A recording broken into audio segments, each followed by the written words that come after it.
بعدد كل معلوم لك. اللهم صل صلاة كاملة وسلم سلاما تاما على سيدنا محمد الذي تنحل به العقد وتنفرج به الكرب وتقضى به الحوائج وتنال به الرغائب وحسن الخواتيم ويستسقى الغمام بوجهه الكريم وعلى آله وصحبه في كل لمحة ونفس بعدد كل معلوم لك. اللهم صل صلاة كاملة وسلم سلاما تاما على سيدنا محمد الذي تنحل به العقد وتنفرج به الكرب وتقضى به الحوائج وتنال به الرغائب وحسن الخواتيم ويستسقى الغمام بوجهه الكريم وعلى آله وصحبه في كل لمحة ونفس بعدد كل معلوم لك. اللهم صل صلاة كاملة وسلم سلاما تاما على سيدنا محمد الذي تنحل به العقد وتنفرج به الكرب وتقضى به الحوائج وتنال به الرغائب وحسن الخواتيم ويستسقى الغمام بوجهه الكريم وعلى آله وصحبه في كل لمحة ونفس بعدد كل معلوم لك. اللهم صل صلاة كاملة وسلم سلاما تاما على سيدنا محمد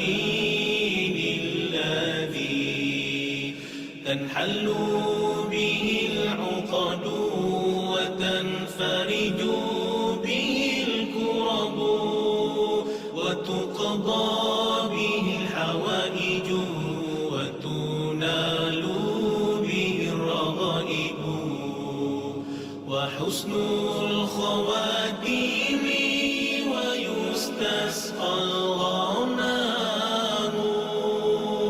بوجهه الكريم وعلى آله وصحبه في كل لمحة ونفس بعدد كل معلوم لك. اللهم صل صلاة كاملة وسلم سلاما تاما على سيدنا محمد الذي تنحل به العقد وتنفرج به الكرب وتقضى به الحوائج وتنال به الرغائب وحسن الخواتيم ويستسقى الغمام بوجهه الكريم وعلى آله وصحبه في كل لمحة ونفس بعدد كل معلوم لك. اللهم صل صلاة كاملة وسلم سلاما تاما على سيدنا محمد الذي تنحل به العقد وتنفرج به الكرب وتقضى به الحوائج وتنال به الرغائب وحسن الخواتيم ويستسقى الغمام بوجهه الكريم وعلى آله وصحبه في كل لمحة ونفس بعدد كل معلوم لك. اللهم صل صلاة كاملة وسلم سلاما تاما على سيدنا محمد الذي تنحل به العقد وتنفرج به الكرب وتقضى به الحوائج وتنال به الرغائب وحسن الخواتيم ويستسقى الغمام بوجهه الكريم وعلى آله وصحبه في كل لمحة ونفس بعدد كل معلوم لك. اللهم صل صلاة كاملة وسلم سلاما.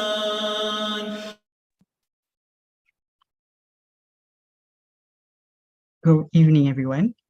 Welcome to the second day of the 21st International Symposium of Processability Approaches to Language Acquisition. It's a great pleasure to be here. My name is Muhammad Aidil bin Noor Azizul, and I will be moderating today's sessions. First of all, I would like to remind all participants to make sure that you're currently using your real names on display so that you can be recognized throughout the program. Thank you. Today, we will have a total of 3 presentations and 2 plenary talks. But before we begin, there are a few housekeeping rules on behalf of the organizer. Firstly, please mute your cell phones if you have not already done so. And please note that while any session is being conducted, kindly remain muted to avoid any disturbances.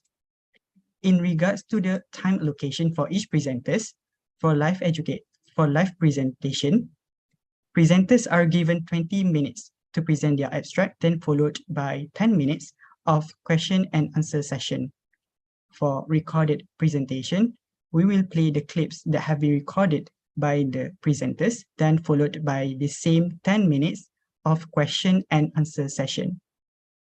For the last 5 minutes of every presentation, I will ring the first bell to give a 5-minute warning, and if the presenter exceeded the allocated time, I will ring the second bell to cue the presenter to conclude his or her presentation.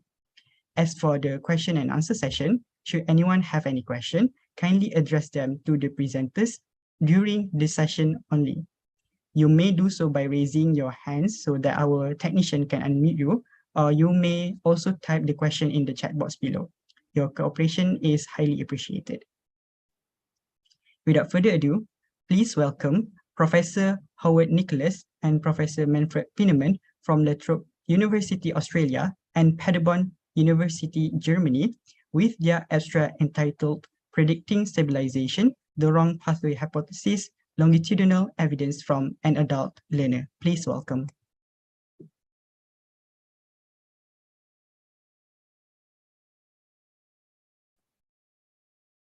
So good afternoon or good morning to everybody. I hope that you can all hear me appropriately and can see the screen. As has been announced, this is a presentation that is a result of continual work between Manfred Pieneman, Anke Lenzing, and myself. And so what I will be doing is reporting work that the three of us have jointly contributed to. There is a small change between the title in the abstract and the title of the presentation. Please note that the pathway that is being referred to is the wrong track pathway. Okay.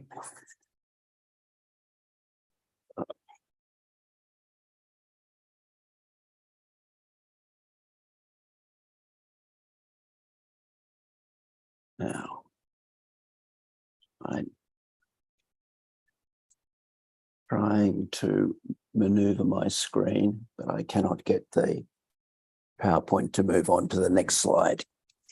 Now,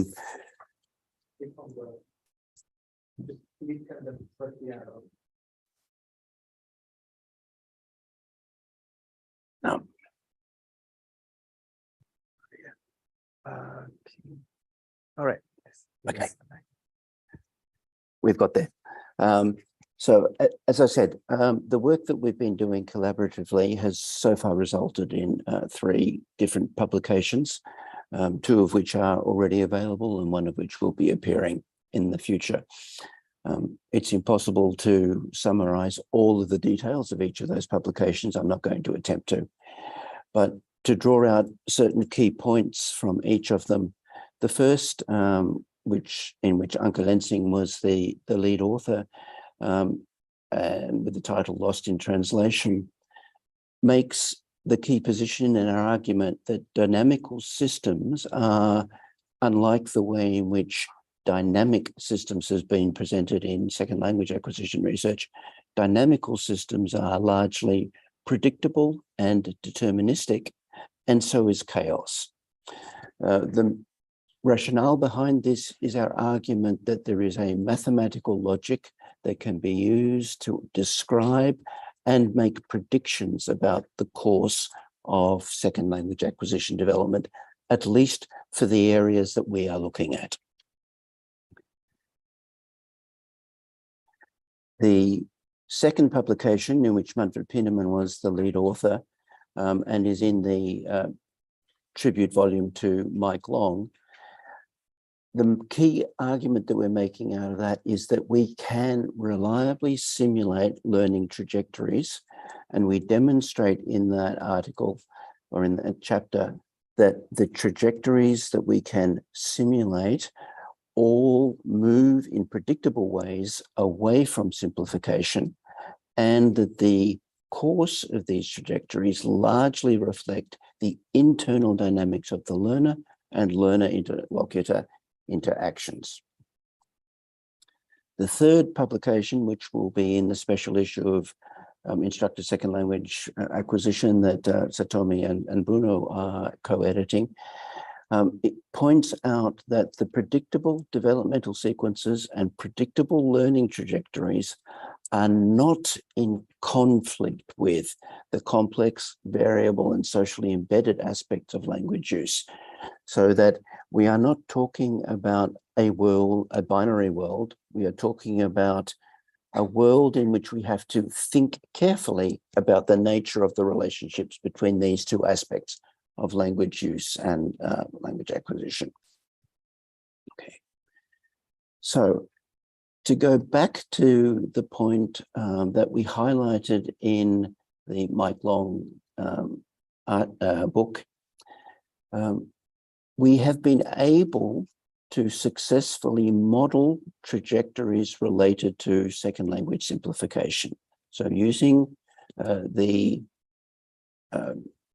model that we have developed, we can make predictions about the course of certain second language acquisition trajectories.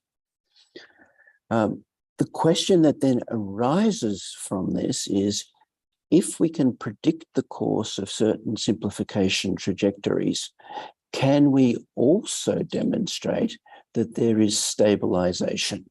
Can we also demonstrate that for learners who are on a wrong track pathway, that is on a simplification pathway, that they do not progress into the hypothesized zone of non-development? And for those of you who were able to listen to Munford's plenary yesterday, this is what he described, and you will see the resemblance between his diagram and mine, except that his was neater.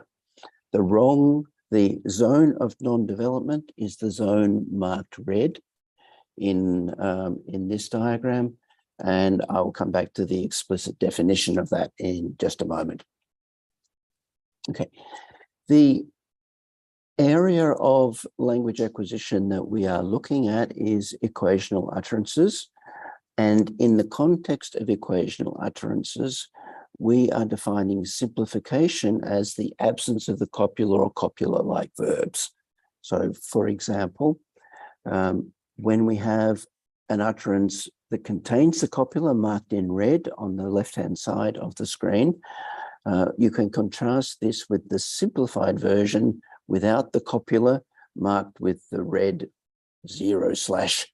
So he, John, is a simplified version of he is John. He, not there now, is a simplified version of he is not there now.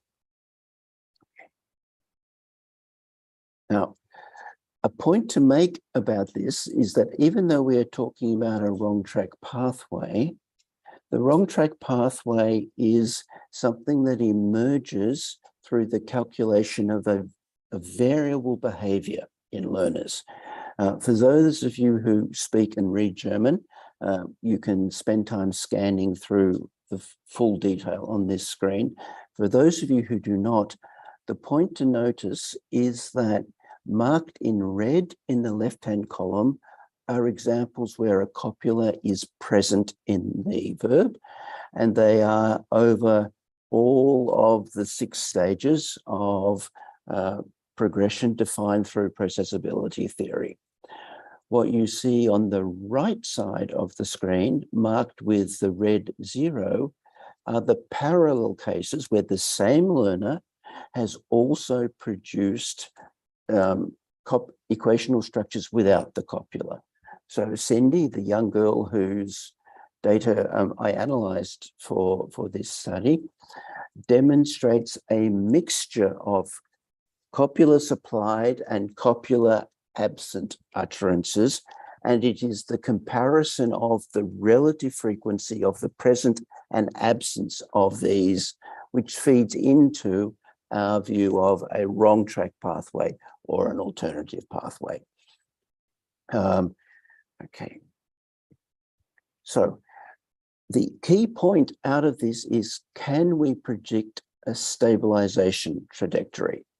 And in the long book, we have advanced the specific definition of stabilization that emerges from processability theory. The specific definition of stabilization is that it is understood as a lack of development using the emergence criterion within a specific domain in a specific context and over a specific time period. This is very different from the unprovable case of fossilization regarding as permanent freezing of the system. So we are not using fossilization, we are using stabilization, and we are saying stabilization should be able to be recognized where we have a specific relationship between a simplification behavior and subsequent development. And the question is, can we demonstrate that? So the key concern of this paper is actually to demonstrate that we can identify a stabilization trajectory with stabilization defined in that way. Okay, so again, looking back at this then, what this would mean is that over the course of progression from the lower stages through to the higher stages, the variable use of the copula that we ought to be able to see in the early stages should result in the later absence of stage 4 or 5 or 6 structures, both in copula and in other verb structures. Okay, now, yesterday, this was described in terms of the tipping point, and the tipping point is located in the middle of this diagram between what we might informally recognize as a right track pathway, which would go to the left, and the wrong track pathway, which would go to the right. Now, it's important to recognize that this tipping point is not instantaneous. This tipping point results from the accumulation of a variety of examples and the accumulative contribution to the learner's ultimate recognizable move more to the left or more to the right. Okay, so to do this, we've made use of agent-based models, and I want to recognize at this point that crucial in the work that Manfred, Anke, and I have been doing in the development of the agent-based models is the contribution of Frank Lanzer. Frank's work was central to the mathematical interpretation and computer operationalization of the models that we have developed. So an agent-based model, as Manfred said yesterday, requires a definition of an agent, a specification of the kind of decisions that are made, and an ability to model the interactions. Each system consists of many agents. And again, as Manfred said yesterday, the agents in our model are the structures. Each agent makes a series of very simple decisions, and they're often yes-no decisions. So in economics, it's sell or not, buy or not. In things like zoology or birds flocking, it's same distance from another bird or a different distance.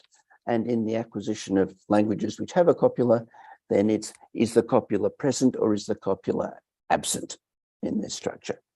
And these decisions are multiple. They're made with multiple agents, in our case, multiple utterances on a repeated basis. Now, the particular agent-based model that we've developed comes from NetLogo, and that comes with the condition that we identify its source. Because this is public source software, anybody can have a look at the software and develop their own. In our model, we have generated simulations using copula emission presence utterances to predict both pathways that learner might take and whether the simplification in their L2 copula system will stabilize or not. So this is the theoretical prediction that we make. Okay, now we use the agent-based model in association or to predict a trajectory that depends on the learner's initial state. That is, in this case, the real data from the learner about their beginning point, their starting point, the presence or absence or the relative presence and absence of copula in equational structures. We also have within that parameters that we can change, which reflect the learner's and the interlocutor's bias towards copula omission or prediction or inclusion, the extent to which the system attends to the learner's or the interlocutor's copula omission or presence rate, and the rate at which the system forgets previous uses of various kinds, positive and negative, and the extent to which, or the point at which the system locks in a pattern and blocks further consideration of L2 data. These different assumptions that we put into the theoretical model operate simultaneously over repeated iterations of equational structure interactions. And through that, we create a simulated trajectory that can be applied across 10, 20, 7,000, 28,000 different iterations of the interaction.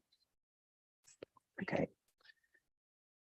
We have also developed an interface that allows us to compare the theoretical prediction of a trajectory with real data. And that interface also calculates a simplification index, which looks at all of the utterances that the learner has produced and calculates the relative proportion of presence absence of the copula for a particular time. It then allows us to make a comparison between our theoretical prediction of what the trajectory would look like and any real data that we plug in from a particular learner, and then allows us to calculate the extent to which those two match.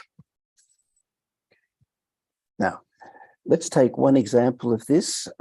Again, Cindy is the same young learner who we saw earlier and whose data I presented there. She was 3 years, 4 months old when she started learning German as a second language, and on her arrival in Germany, she was recorded over a period of 10 months in both the kindergarten and home. Okay. What you see here is her data. The black line is the theoretical prediction that we made about the course of her trajectory. The green line is her actual data. And what you see is that the statistics there have produced a good match between those two pieces of data. Now, the same diagram that Manfred showed yesterday, this same process was repeated with 5 different child learners, and we had a variety of good and excellent matches. Okay, come on, move. Okay, so all of those were child learners who progressed towards complex systems and reasonably elaborated systems. So they weren't on wrong track pathways. What can we do? Can we find a wrong track pathway person? We have Bongiovanni. Bongiovanni was from the longitudinal CSER study. The CSER study resulted in the multidimensional model, and there have been various reports of that. Bongiovanni was an adult male, 19 years old, when he came to Germany as a migrant worker. He worked as a car mechanic in Germany and was recorded for over 93 weeks, so nearly 2 years. The recordings began a month and a half after he arrived in Germany. They were conversational with another adult male. And throughout this period, Bongiovanni engaged in conversations quite happily, but his conversation was characterized by many missing elements, and in particular, many missing copula. Okay. Here is his copula data in the equational context. You see it's very variable, but what you see in the top row is the number of contexts in which copula could have occurred over the 93 different weeks. And underneath in the second row, in each case, the proportion of those in which the copula was missing. And what you see overwhelmingly in that is that it was totally missing. So 1.0 you see repeatedly in the oral rate, not universally, but frequently. If you then take Bongiovanni's data and plug it into our simulation, his initial simplification rate was 0.99. That's the data that we've put into the simulation. We've assumed that the interlocutor supplies the copula 99% of the time, and Bongiovanni attends much more to his own than to his interlocutor's discourse. We have not plugged any other factors into this simplification. Okay, the data points with fewer than true contexts were excluded, and then we've mapped these two things over time. What you see here then is that mapping. In the bottom right window in the screen, you see 3 lines. Ignore the yellowish one. That's what the key lines are the purple line. That's the simulation, the simulated trajectory that we calculated, and intersecting with that is the green line. That is the real data. And what the calculation in the middle shows you is that we have an excellent match between those two sets of data. So we can reliably predict the course of Bongiovanni's trajectory using only the parameters that we have inserted. Okay, so that's simplification. We can project the simplification trajectory. What about if we go to the stabilization question? We analyzed Bongiovanni's data. Here is an example of it. Suffice to say that on this slide, things in red indicate problems. Bongiovanni produced a lot, but there were many different problems. When we look at his data in relationship to progression through stages, this is what we see. Over 93 weeks, Bongiovanni, for both equational verb contexts and other contexts, after 93 weeks, failed to progress beyond stage 3. So what we have here is evidence of Bongiovanni stabilizing according to the definition that we have provided. The explanation of this would be the dominant absence of the copula in his structures meant that there were no satisfaction of the prerequisite for later progression. So we think what we have done here is demonstrated, we think maybe for the first time, that we have a learner who has simplified and then stabilized because the simplification data aligns with the lack of progression through to stage 3. And this simplification can be explained by reference to the limited range of learner internal factors that we have fed into the agent-based model. And we're pretty happy with that result. And here are fuller references for the papers that I've been referring to. Thank you for your attention. Thank you. All right, thank you, Professor Howard, for the presentation. Now, I would like to open the floor for question and answer session. As mentioned, we have around 10 minutes, so feel free to ask any question by raising your hands or simply typing your questions in the chat box below.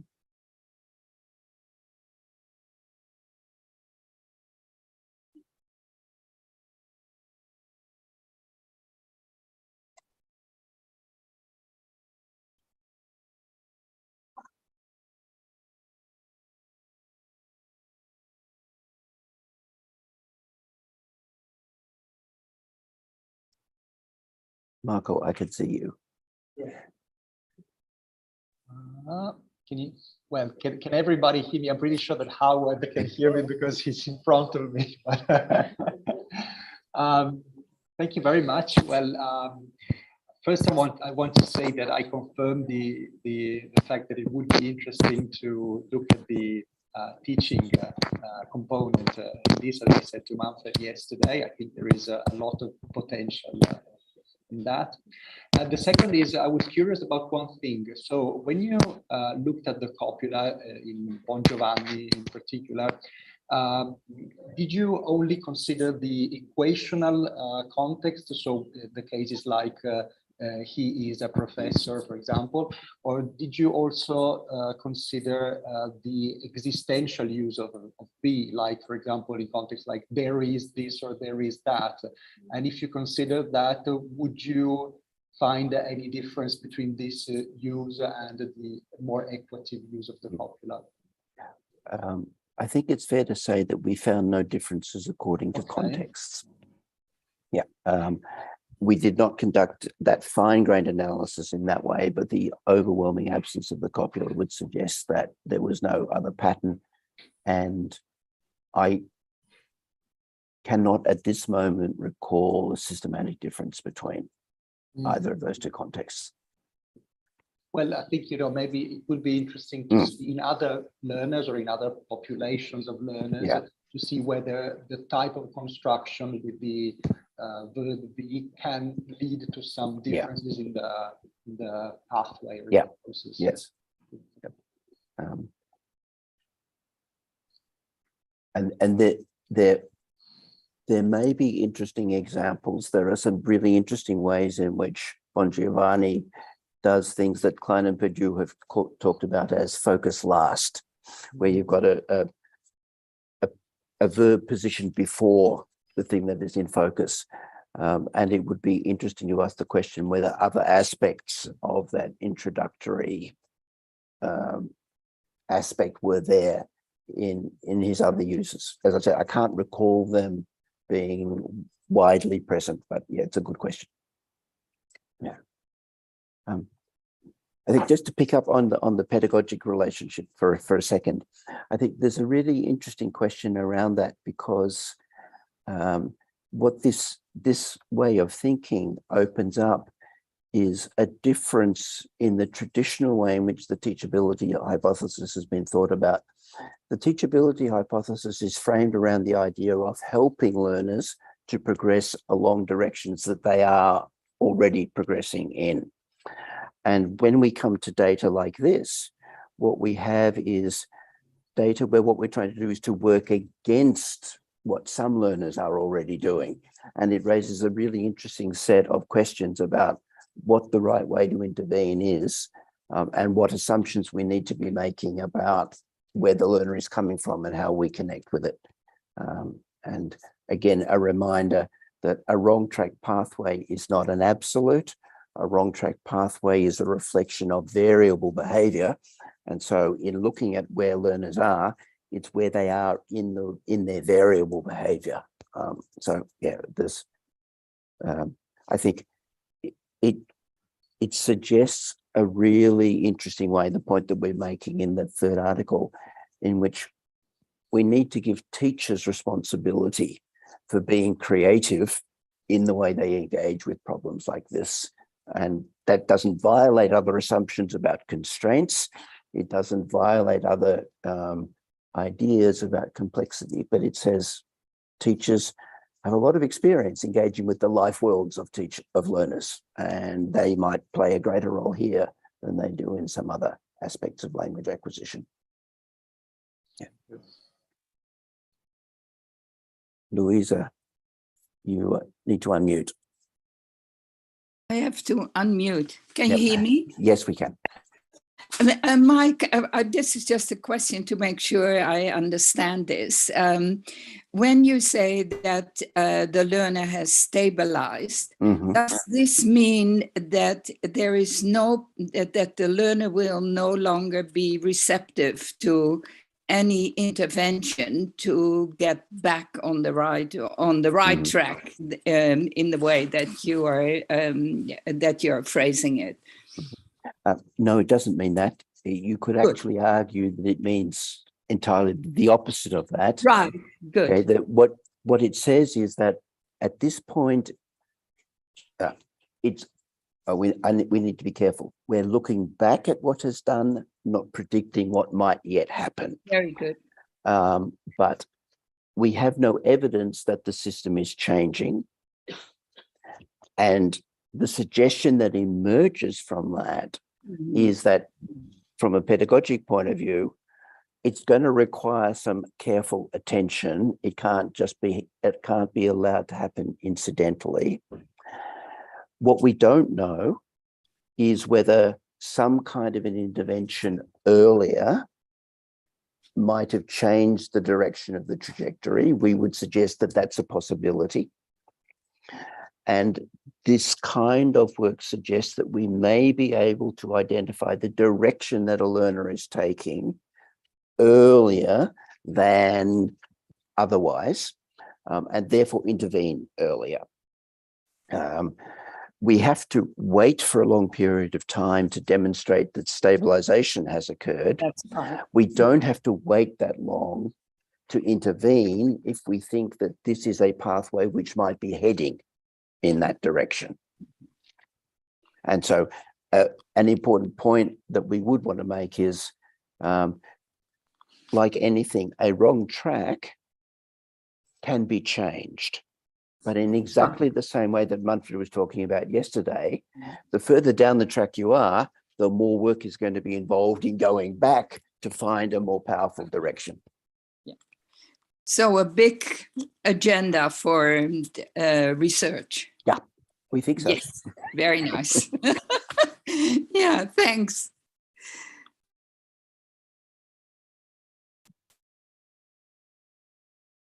All right. Thank you for the questions, and thank you also for thank you to Professor Howard Nicholas for the presentation just now. Okay. So moving on to our next session, please welcome Ms. Isriani Hadini, Professor Satomi Kawaguchi, and Professor Karari from Western Sydney University, Australia, and Abu Rahman Wahid State Islamic University of Pekalongan, Indonesia, with their abstract entitled Developmentally Moderated Focus on Form Instruction and Feedback in an Indonesian Kindergarten EFL Program, Children's Achievements and Programs and Parents' Perceptions. Please welcome.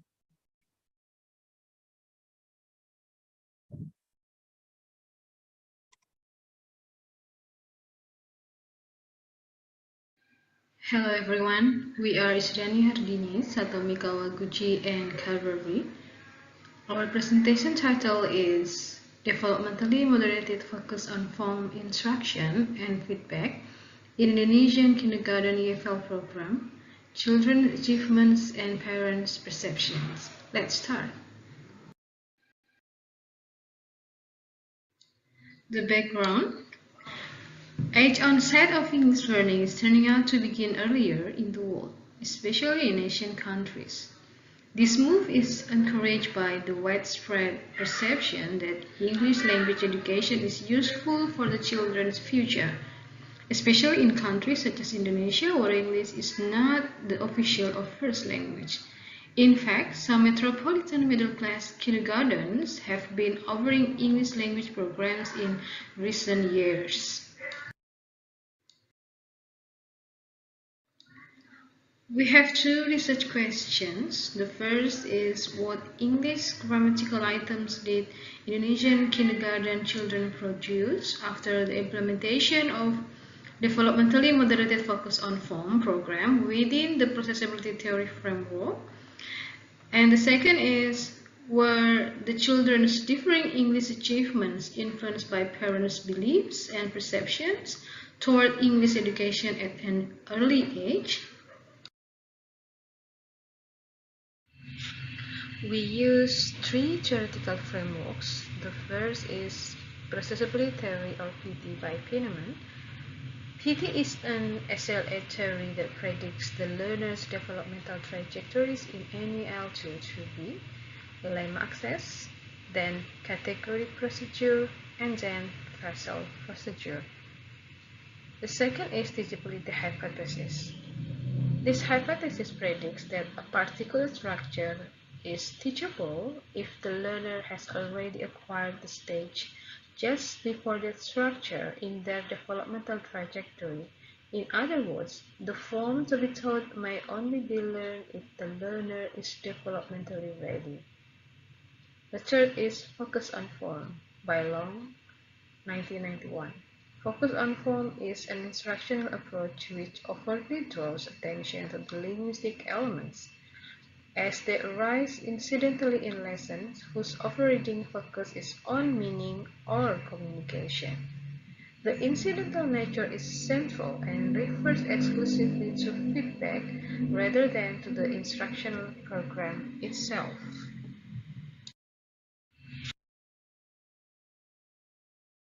Now, our key approach, developmentally moderated focus on form. Teachability hypothesis does not refer to any teaching method. DiBiase combined the teachability hypothesis and Penniman's general developmental approach to language development with focus on form feedback within an essentially meaning-based instructional program. However, within the M-form, DiBiase included the PD stages of the L2 being taught in the program. For Long's focus on form, the incidental nature is central. In contrast, the M-form takes a proactive approach to teaching by focusing on a developmentally moderated form in the lesson. Also, importantly, the teacher only gives feedback on the form being focused on, disregarding other linguistic errors.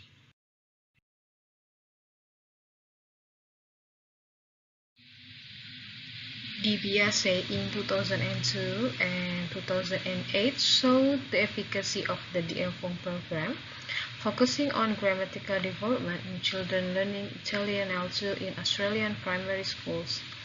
Also, rules showed the potential of communicative tasks with a DM-form to promote the grammatical acquisition in DFL classrooms.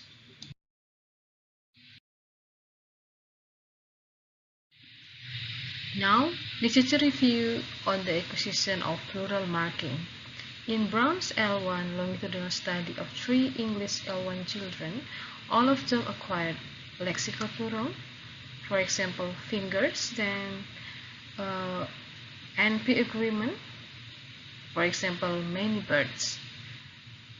English L2 studies found similar sequences to Brown in both children L2, e.g. Dula and Bird 1973, and adult L2 in Bailey, Madden, and Crescent 1974.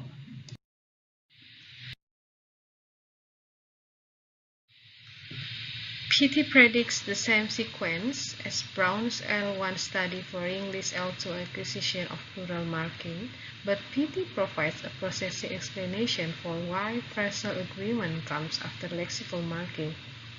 Empirical evidence comes from Itani Adams and Saleh in bilingual first language acquisition and Yamaguchi in child ESL. Those studies investigated children learning English in naturalistic environments, whereas the present study examines English L2 learning in an instructed setting.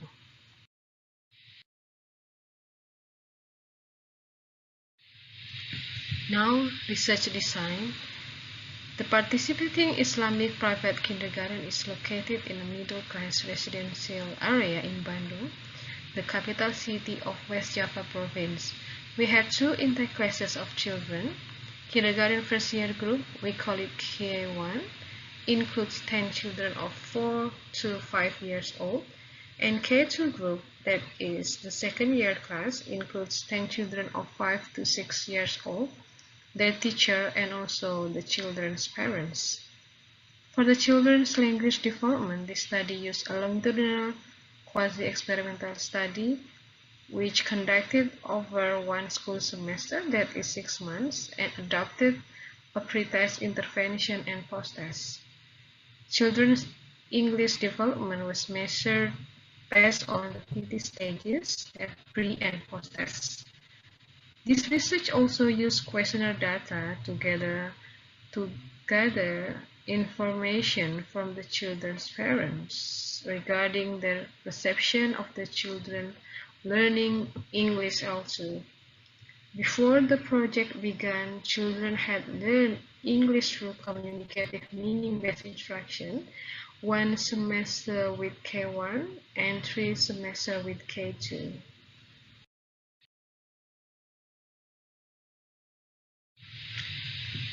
During our experiment period, we administered between 20 to 25 minutes DM-Phone class per day, that is twice a week, in addition to ongoing 3 hours daily English classes.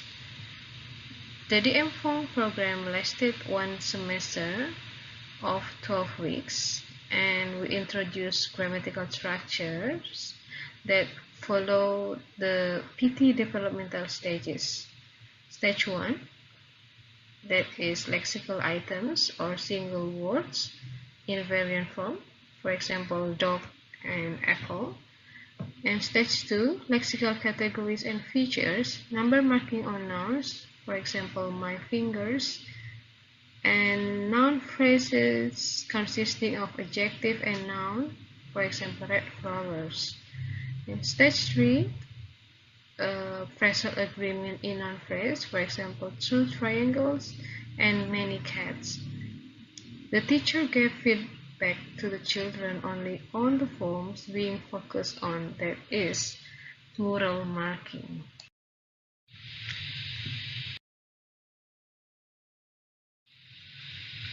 Data collection. For children's grammar acquisition, this study adopts a pre-test, intervention, and post-test design. Parents' perception towards early English education were cleaned through a questionnaire. 20 parents completed the online or paper questionnaires during the DM-Phone intervention. Next, data analysis. For children's language achievements, audio recorded data in the pre-test and post-test were analyzed based on the PD stages. Emergent criteria were used to identify the acquisition point, that is, these criteria require lexical and formal variation. The questionnaire data with the parents were analyzed using content analysis. According to Julian, content analysis is the intellectual process of categorizing qualitative textual data into clusters of similar entities or conceptual categories to identify consistent patterns and relationships between variables or themes.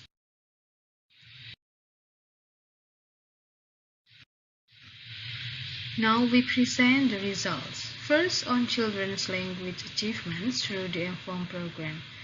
In the next few slides, we will show evidence that the DM-Phone accelerated children's grammatical acquisition.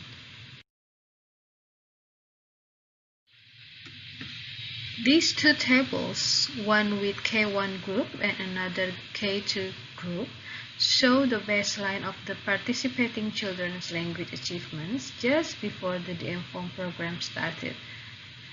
The analysis shows that all of them are at stage 1 with both K1 and K2.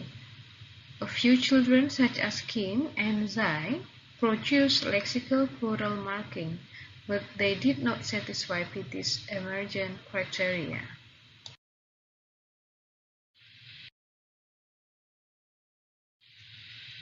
Now, children's plural marking achievements after DM-Phone. All K1 children acquired lexical plural at stage 2, and 8 out of 10 of them acquired non-phrase plural agreement.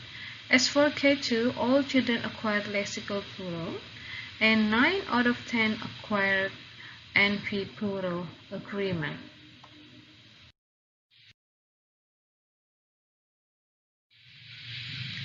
These two tables collected two groups, K1 and K2, before and after the DM-Phone program was implemented. Table 5 presents the implicational summary of K1 and K2 grammatical development. before implementing the DFOM program. As can be seen from this table, none of the children achieved beyond stage 1 while receiving a purely communicative meaning-based English program. Table 6 presents the implicational summary of K1 and K2 grammatical development after implementing the DFOM program. As shown in Table 6, the one-semester DFOM program promoted all the children to achieve Stage 2, lexical plural marking, and 17 children out of 20 also achieved phrasal plural agreement.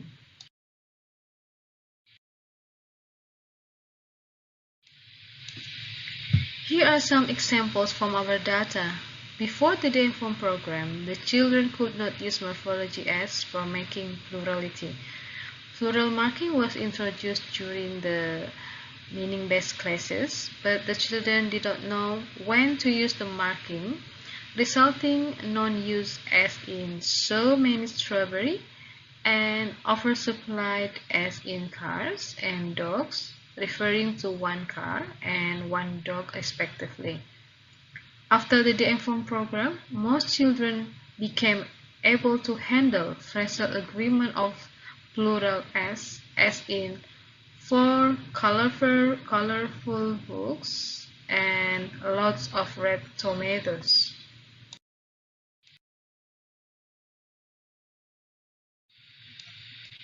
Now we present the questionnaire results regarding the parents' perception of the children learning English L2. Parents' perception towards the English L2 program were positive. There are 4 main themes in the questionnaire result. The first is parents' language background.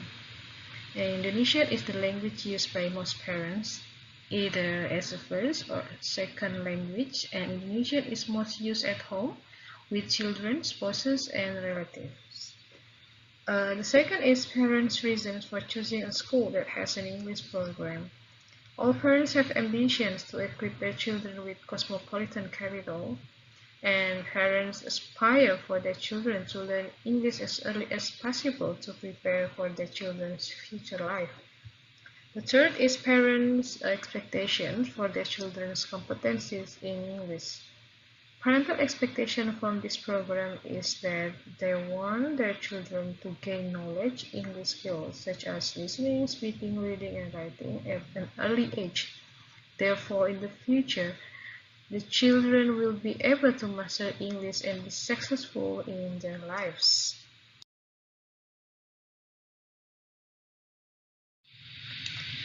The last theme is English language exposure at home and other support for children learning English also.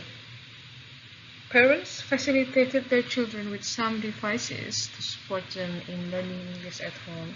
They believe that an early start in English also learning can help develop their children's English knowledge, which would be useful for their future life. And the literacy sponsor in the family is limited to the use of English words and language expressions. This means that the children in this study receive little English input at home. And parents' efforts to create an English environment at home need to be appreciated. However, it may take a longer period to acquire English in the natural setting in Indonesia. This is because English in Indonesia is a foreign language and is not used as a medium of communication in everyday life.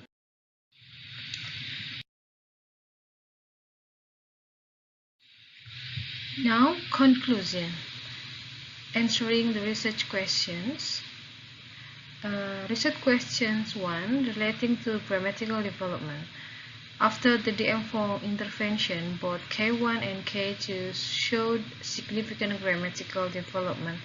They acquired the lexical morpheme S to mark the plural number of nouns and the phrasal agreement.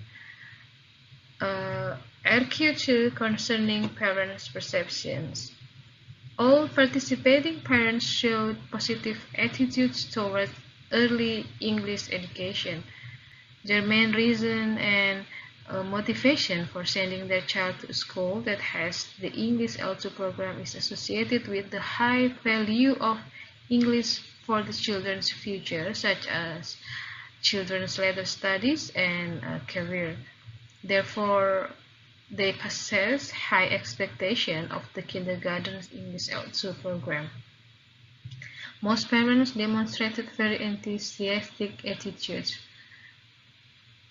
In conclusion, our results support the proposition that the M4 interaction is arguably more effective in promoting L2 grammatical development beyond lexical learning as compared to a purely meaning-based instruction.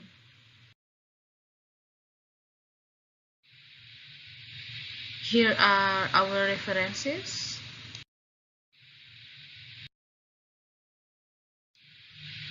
Thank you for listening our presentation. Thank you for listening our presentation. Questions. Thank you, Ms. Isriani, for the recorded presentation. The floor is now open for question and answer session. If anyone has any questions to address to the presenter, kindly raise your hands.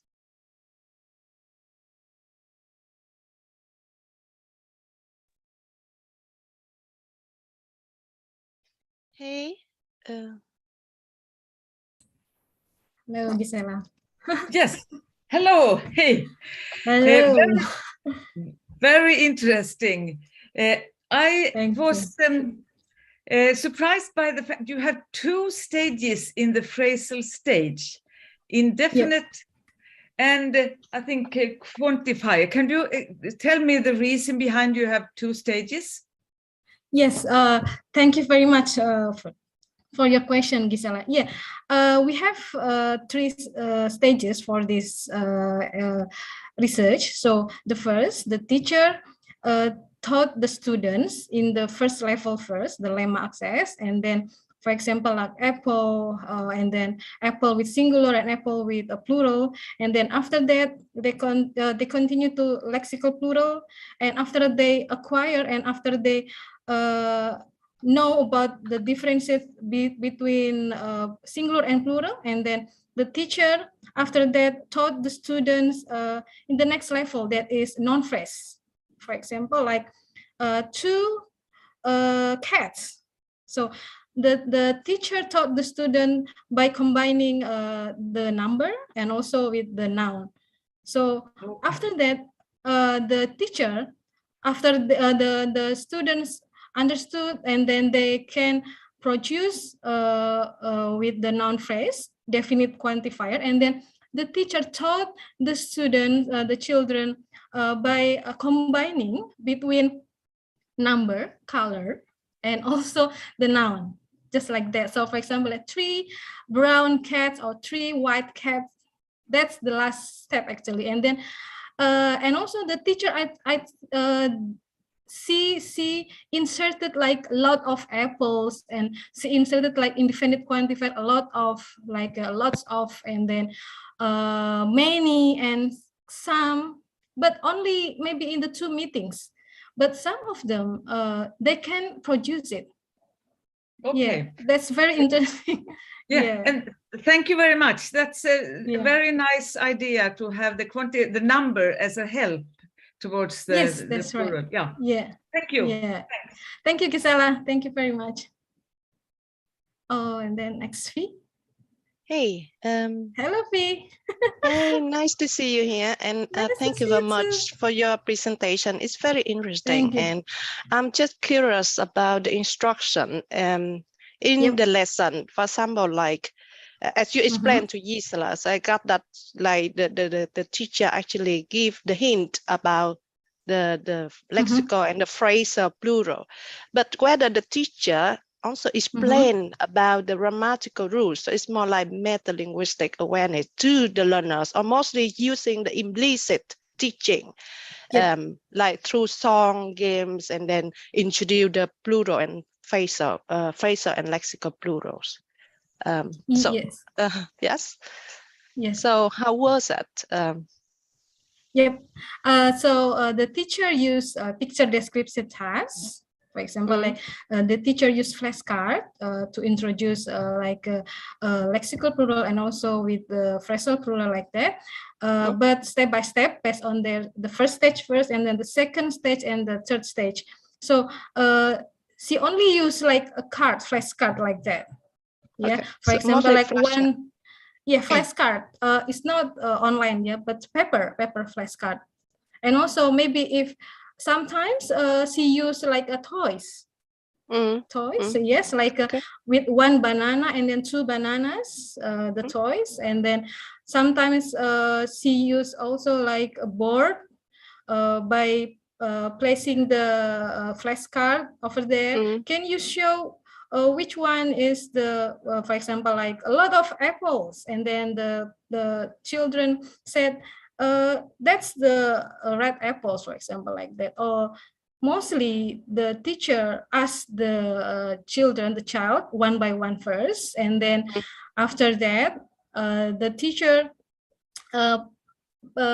playing like a game, make a game, and then how can answer these questions, for example, like that. And then the So it's teacher more, something, yes, communicative task. Yeah, it's like a communicative task. Yeah. But whether the teacher sometimes did give any kind of like explanation to the grammatical rules, like explicit grammar teaching, for example, like, okay, one apple, two apple, okay, you need to add an S, like, for example, did she mention that some? Okay, good, because this is for young language learners, and I'm curious about that. And great. That's right. And how about the immersion criteria? How many obligatory context that did you take into account when it comes to lexical or phrasal plural?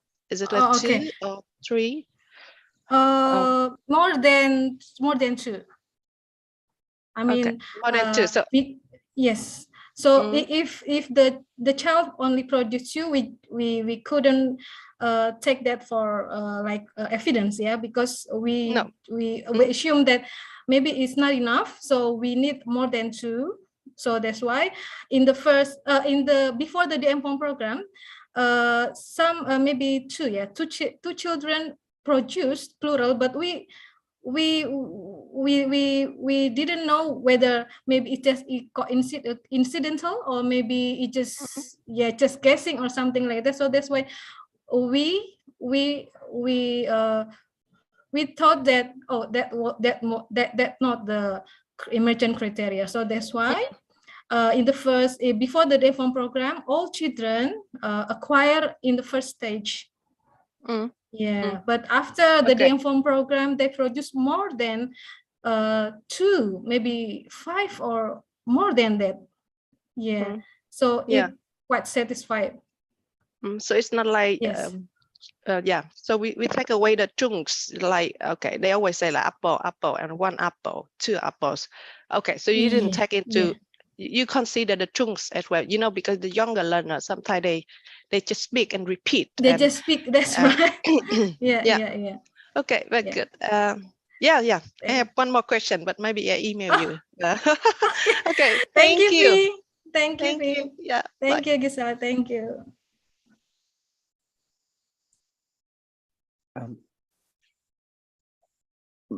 My question is Howard, hi. Yep, hi. Yes. Thank you for that. There's clear evidence that the children learned. There's clear evidence that the children made progress. Yep. What's the specific evidence that it was the developmentally moderated focus on form approach that caused that progress? Okay, thank you, Howard, for the question. It was very interesting. We use developmentally moderated focus on form and also feedback to give the instruction to the children by combining teachability hypothesis and also PT stages, right? We use communicative tasks in the classroom, and also the teacher should focus on the form being focused on. So she just gave the feedback, only the form being focused on, because what we found in the research that sometimes the teacher corrected the wrong pronunciation, right? But but we ask the teacher, please ignore about that one. But sometimes it happens, yeah, because we don't know what happened in the classroom, yeah. But actually, we just want the children learn about this one by implicitly learning grammatical implicitly, and also we try to be focused on the focus on being focused on the form. For example, like plural, like a lexical plural and also phrasal plural. So the teacher only gave feedback on that. Ignore other linguistic errors, for example, like that. So we just play with the flashcard and with the toys, for example, like that. But we have like a lesson plan. For example, first week, the teacher talked about this one. The teacher introduced one apple and, for example, like 2 apples, lexical plural, and then the next week, the teacher has to sit like this. So we have like a lesson plan until the stage 3, for example, like that. So that's the focus on. Yes, Satomi, you will add something? Yeah, as a co-present, I just want to add the answer to Howard. So we have two groups, year 1, yes. K1 and K2. We are not able to do the control group because of the ethical reason. So K2 is 1 year ahead. So then we assumed, because we couldn't do the control group, we assumed if the K1 group continue the same way as they taught the K2 group, then they will become like K2. So but regardless of the time they learned, both K1 and K2 are at the stage 1. And then we introduced DM form intervention. After 3 months, then all of them achieved. So that's why we believe that it is the effect of DM form. 3 months, yes, 3 months. 3 months, yeah. Thank you. Oh, Luis. Yeah.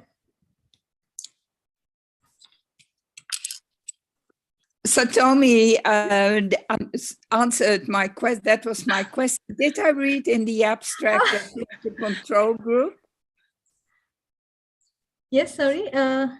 In the abstract, or did I mix the abstracts up? Did I read in the abstract that you were having a control group, but then that didn't work out because of the ethical reason? Yeah. Ethical. Okay. Yes. Yeah.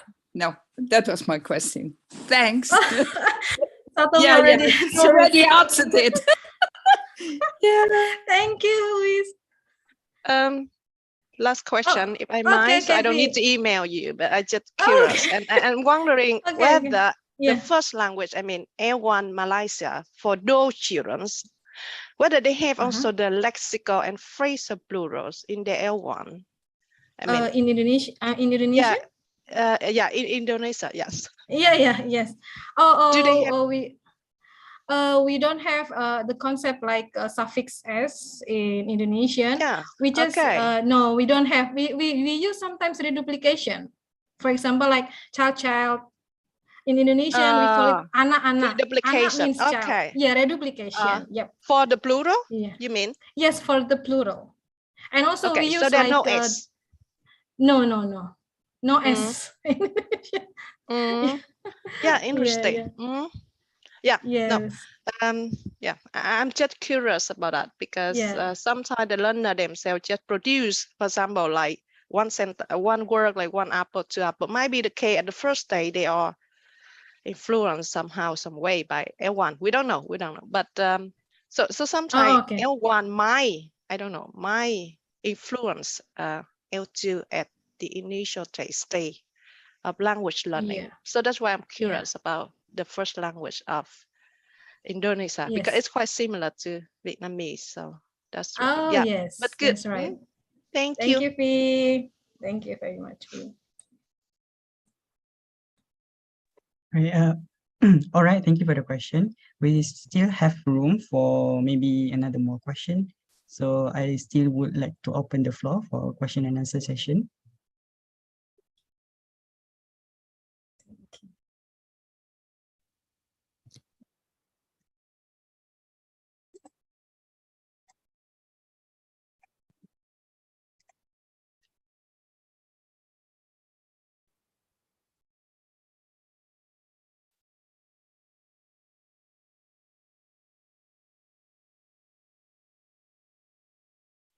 Oh, I think Pinaman.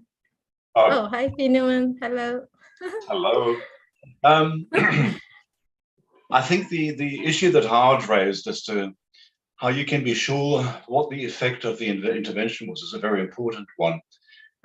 Also, given, I mean, I can appreciate that many years ago, there were no ethical concerns and people were able to carry out kinds of studies that can't be carried out now. But still, from a logical point of view and a research point of view, I think it is indeed important to demonstrate as to what the cause of something is. In terms of language teaching methodologies, there are decades and decades of research where people, every time there was a new approach, people carried out studies to demonstrate the new approach is better than the old approach. And in each case, the problem was as to how to demonstrate this. Just by demonstrating that some value is higher in one group than in another group doesn't actually address the causal question that Howard raised. And perhaps I can remind you that in my 1984 article, I'm sorry, it's so old, but the methodology was a bit different because the input to all learners was exactly the same. The only difference was the state of their interlanguage. So that was one way around this methodological problem. So I'm not saying this research is invalid. I just want to remind you that there is, I don't know, perhaps 60, 70 years of research of a very, very similar kind, each of them relating to exactly the same question, and each of them struck with that problem. And I think we need to address that problem very seriously. Oh, okay. Thank you very much for your comments, Pinaman. Maybe Satomi or Bruno want to add something? Yeah, about this method. But thank you very much, Pinaman. Yes, thank you very much. We will think about it. Thank you very much.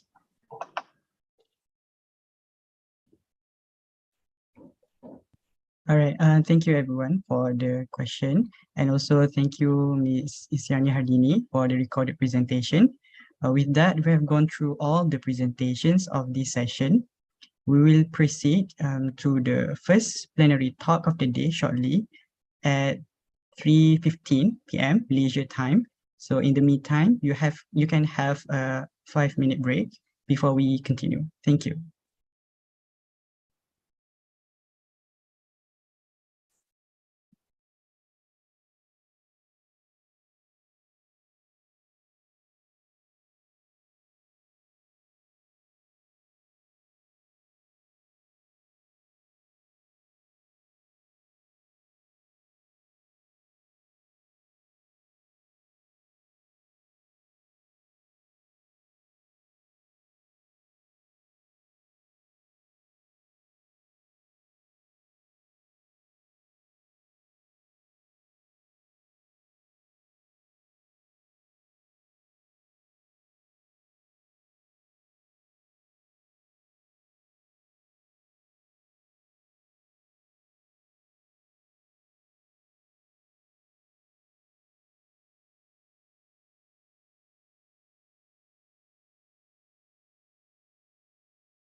Okay, it's already 3:50, right?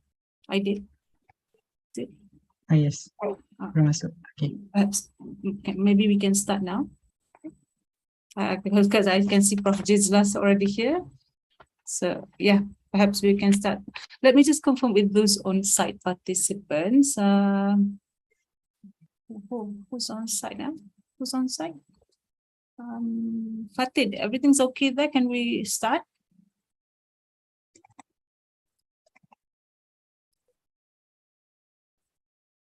So they might be eating, you know.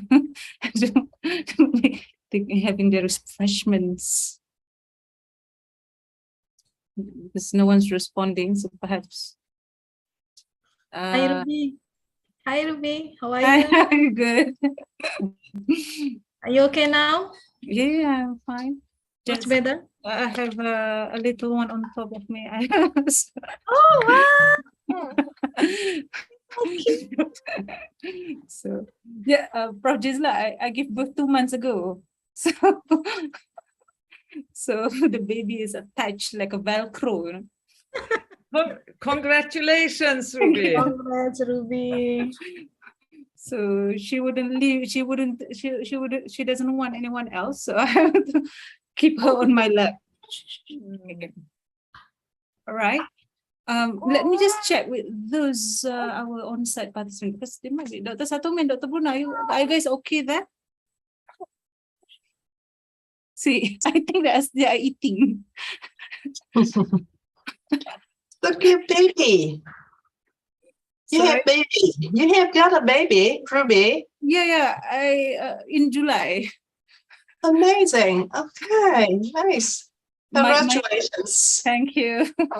Unexpected, because my first one is already 11. So this one's like, what?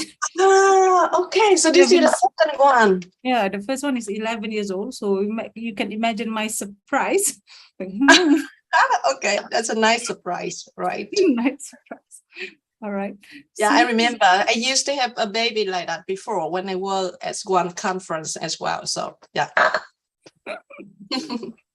Let me just check with those, because I think those on site are eating. Then I don't see any of them. Hold on. Let me just give them a caller, because I don't see them.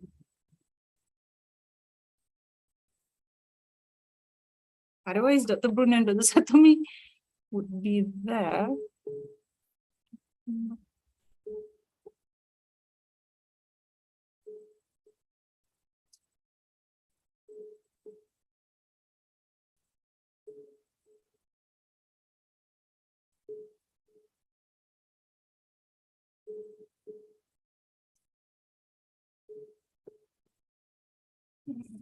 Just check. Just check with them.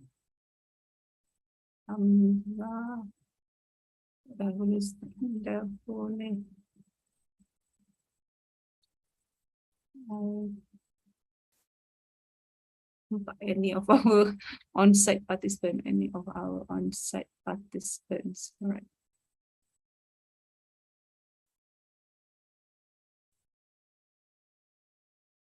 Okay.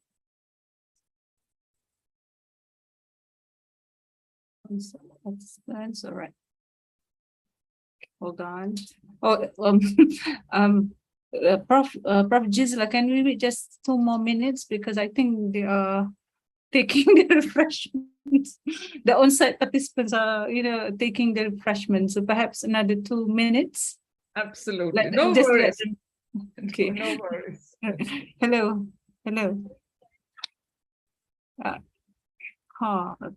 Semua tengah makan eh? Okay. I told Prof. Jizla 2 minutes. So at least settle that.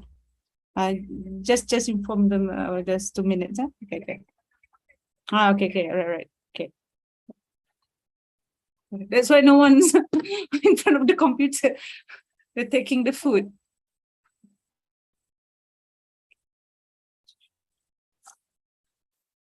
So what are you serving them? What kind of food do you fried rice? Fried rice Yeah, I think fried rice and some of the Malaysian cakes. Oh, sounds delicious. That's why they That's were why eating. no one's. That's why I noticed there's no on-site participants. So yeah, but we wait another 2 minutes, Prof? Yes. Oh, yes. Okay with me. Just, okay. Just let them take some food and let them start first. Okay.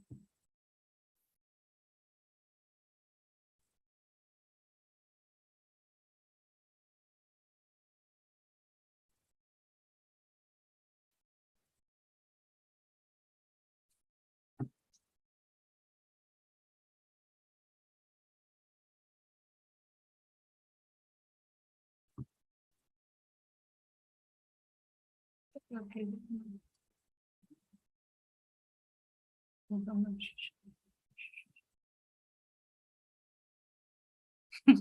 Sorry.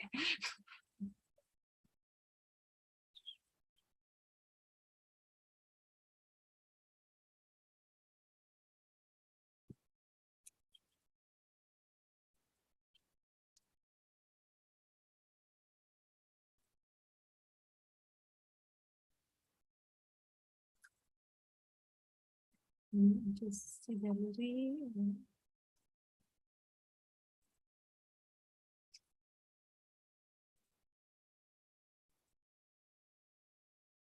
All right, so for our audience, we'll just wait 1 more minute and we'll start afterwards. Huh?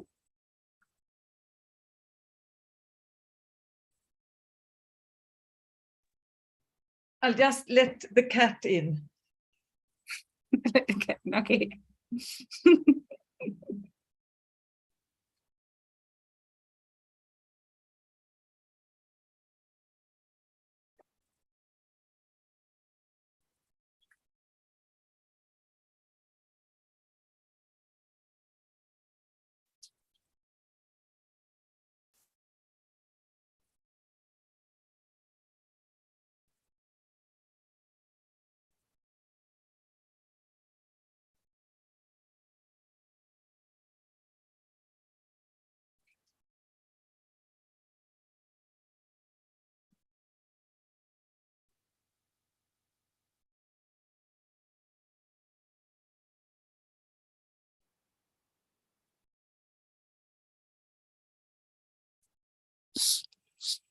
Okay, I think without further delay, we may start the Prof. Jizla's keynote speech, because yes, everyone's waiting for your keynote speech, Prof.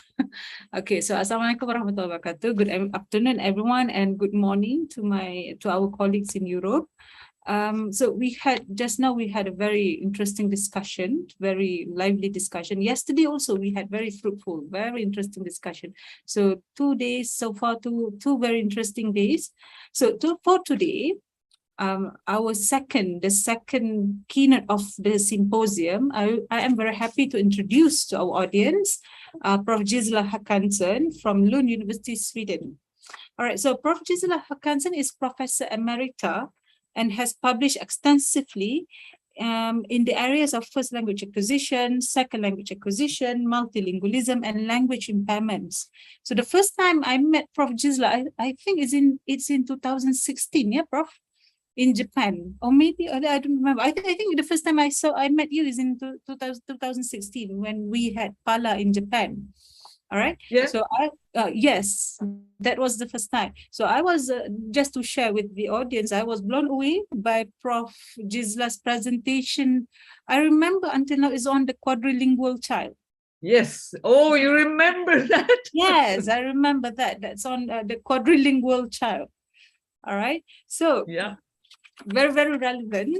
And because in Malaysia, I think in Southeast Asia, we are exposed. Now, as you can see, I'm holding a baby. So I can tell you my child is exposed to several languages.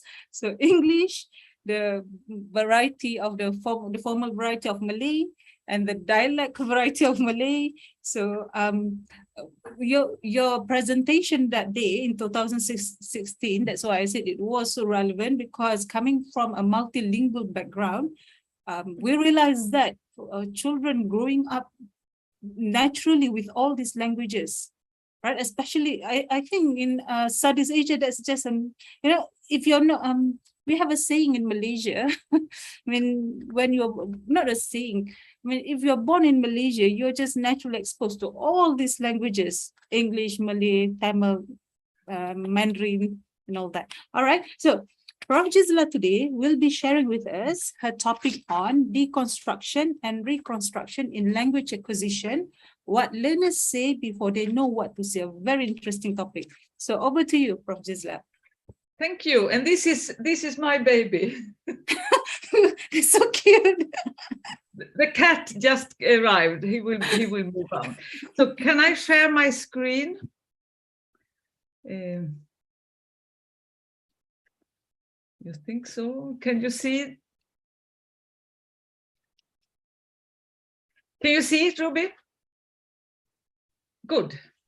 Yes, sorry. Oh, good. Now the cat moved away. Yes, thank you for this very nice introduction, and thank you for remembering this old speech I had about the quadrilingual child. He has a little sister whom my PhD student also analyzed her speech, and she will have her PhD dissertation about these quadrilingual children. The difficult things with multilingual children is to find the tasks that go for everybody. Well, that is another topic. I will not talk about that. I will talk about deconstruction and reconstruction in language acquisition. What learners say before they know what to say. And I'm so glad that there have been so many talks on plural, because I will also go into plural and number and noun and things like that. So that is, hope you can follow my line of thought about plural. So a lot of studies have been focusing on when the target language is acquired. Maybe all language acquisition research is aiming at when the target language is acquired by measuring gradually increasing correctness. So it gets better and better and better and better and better. But now I will talk about something else, namely what the learners do before they are here and know the language.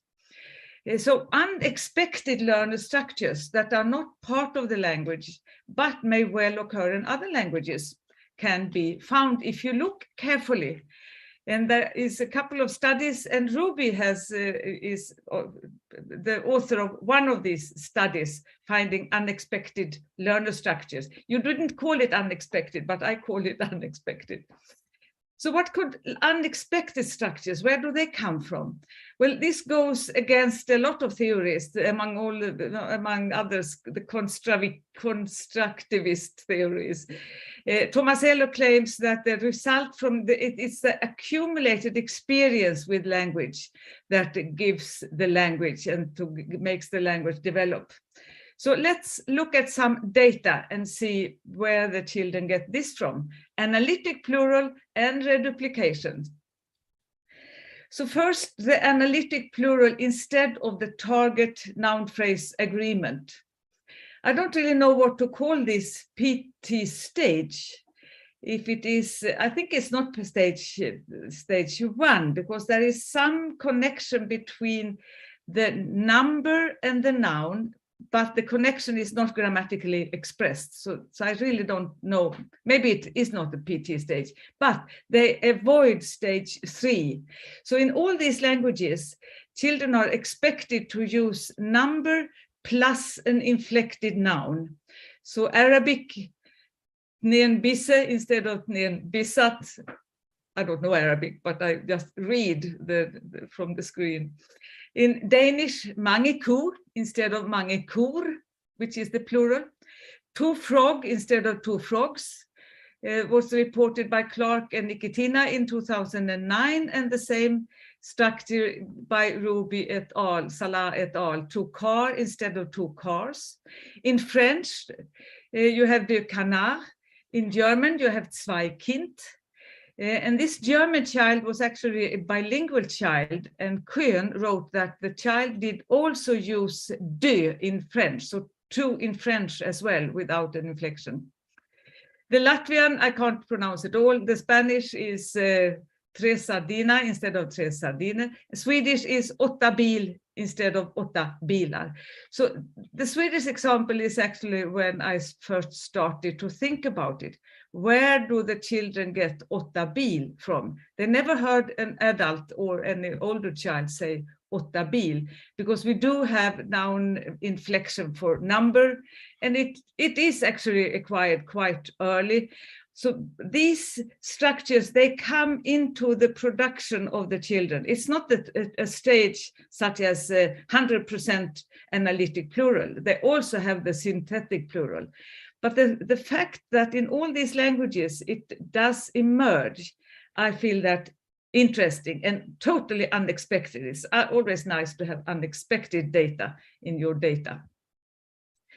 So what we can say about the PT stages, it's not stage 3, so it's below stage 3 because it's not no noun phrase agreement, as noun phrase agreement is expressed in all these languages. But there are other languages where noun phrase agreement is not expressed by noun suffix. So as if the children hope that they are learning such an easy language, maybe, but they are not. They are learning languages that have to have redundant forms with both number and suffix. So yeah. It's also common in adult L2 learners, but it is always a problem with L2 learners because you never know if it's something they have heard in some other language. Fernando, who is my example here, he speaks Spanish as a first language, but since in the old days, this is an old data from the ESF project, European Science Foundation project in the 80s. In those days, they didn't ask people about what are your previous languages? What languages do you know? They just asked for what is your mother tongue? And as Ruby was talking about the quadrilingual child that I studied, he has 4 mother tongues. He cannot choose one mother tongue. Of course, he could say, my mother speaks Russian, but that is not the mother tongue. He has 4 mother tongues because he grew up with 4 languages. So L2 learners are more complex, but Fernando claims to have Spanish as a first language. Maybe he learned Indonesian somewhere. Maybe he learned Turkish, because this is a way that they would express it in Turkish. He says, alla person springa, all person run. And then it is as if he didn't think it was enough plural in alla person. He tries once more and says alla person. And then he says två alla person. So here he has 3 occurrences of a number or a quantifier, alla två alla. But then he turned to the Spanish person present in the room where they were talking about, he was actually telling about the silent Chaplin film. So then he said in Spanish, las personas. So suddenly he let go of the analytic plural and went into the synthetic plural, which is a language that he knows better. There is another unexpected structure, reduplication. And here I haven't found as many languages, no, for example, from Latvian or Arabic, but there are some examples from Danish, gagak, meaning shoes, beben, meaning legs, which is actually a replication of ben, beben.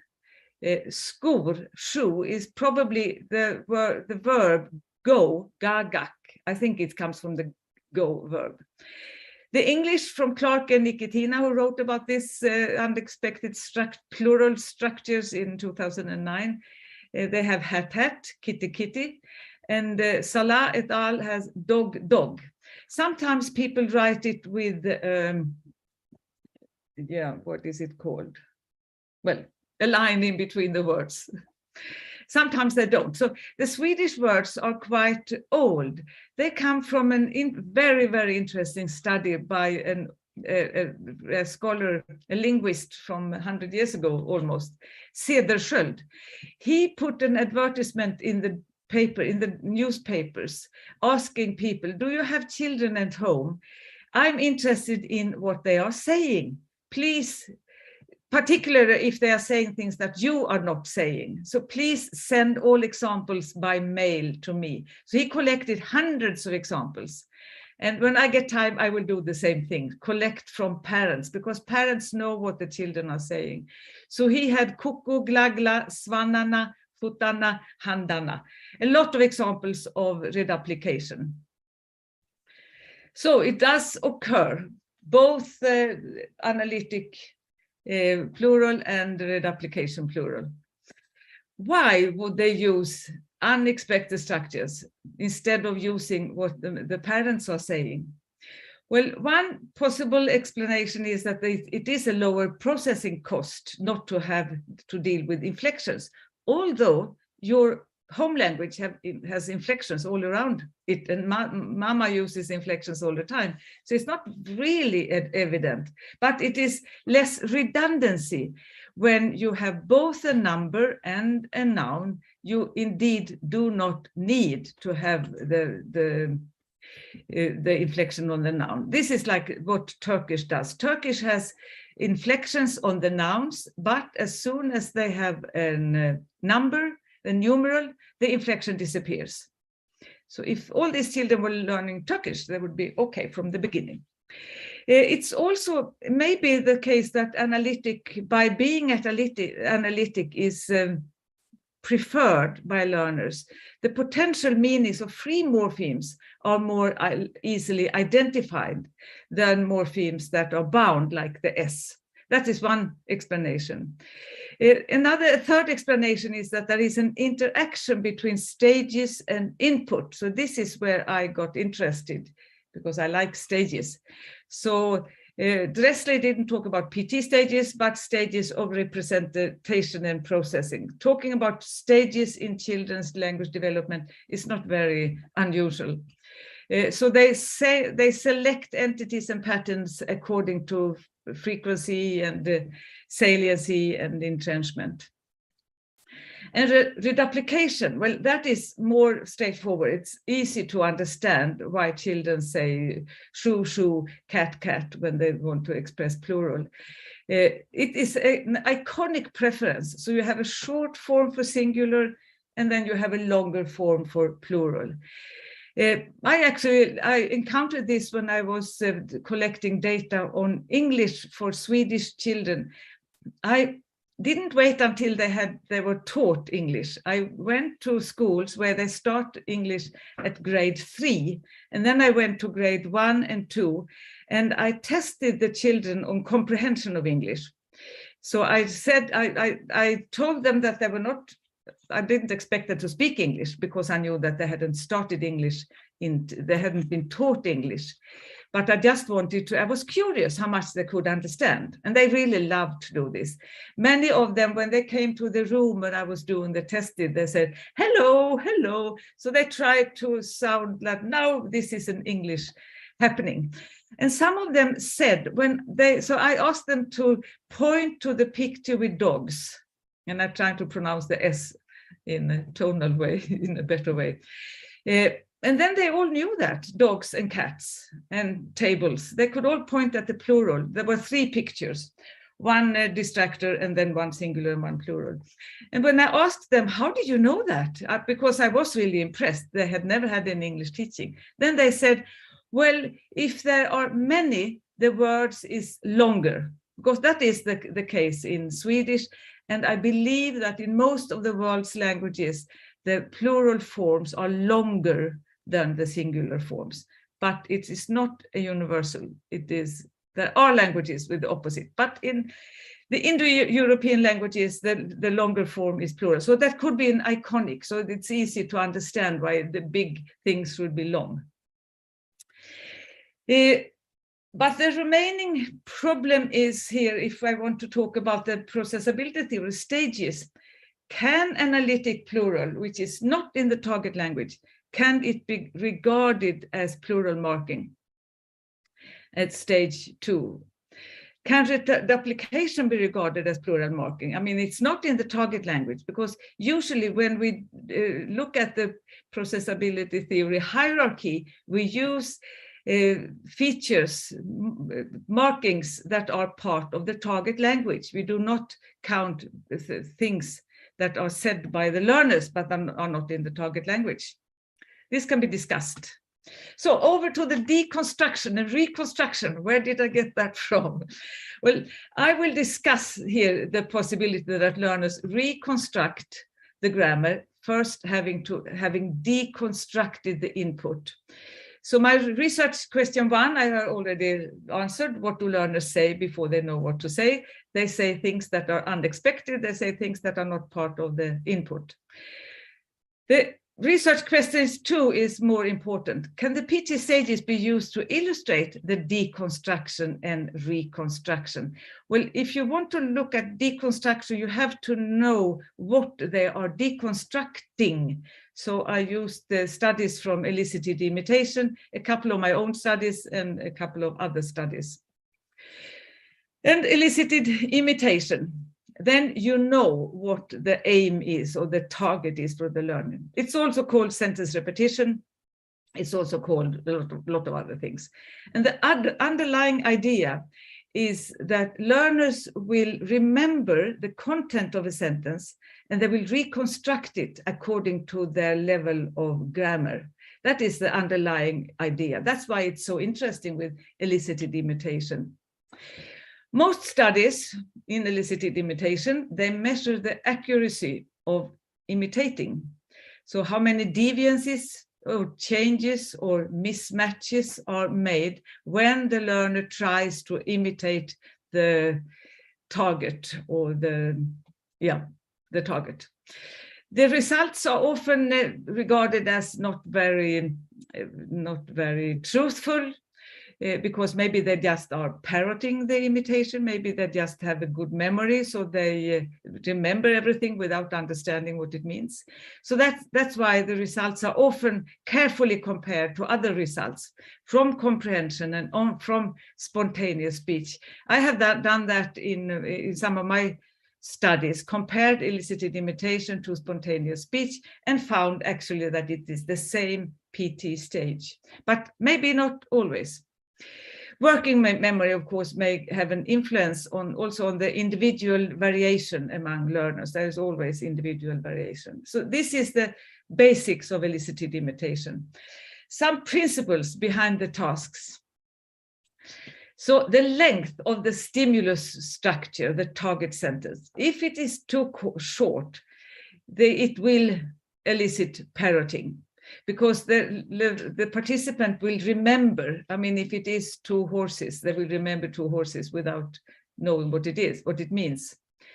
If it's too long, on the other hand, the participant may not remember, but say, what did you say in the beginning? I don't remember. So it can't be too short and it cannot be too long. And the length of the stimulus depends on the age, or, well, most people talk about the age. So I have been working both with children from the age of 3, children of 3, children of 12, and then adults. And of course, it's different how long stimulus structures you can have if the children are 3 years old and if the adult is in the 50s. The time between the stimulus and response is also extremely important, because if it's the same, it goes the same. If it's too short, everybody can imitate something if it comes directly. Maybe if they start imitating even before the stimulus has come to an end. So that is also important. And if it's too long time, they will have forgotten what the stimulus was about. So there are many studies about this methodology. Sometimes people have distractions between stimulus and response. For example, counting backwards. That is what my PhD student, Susan Say, had.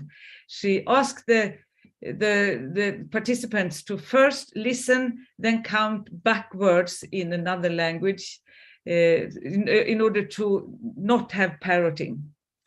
We can also have picture matching, pick up the picture that is close to the meaning of the stimulus. There are lots of different distractions. Stand up and turn around is another distraction. Then there is a question if you should use grammatical stimuli or ungrammatical. I have sometimes used ungrammatical stimuli together with grammatical. So half of them are grammatical, half are ungrammatical.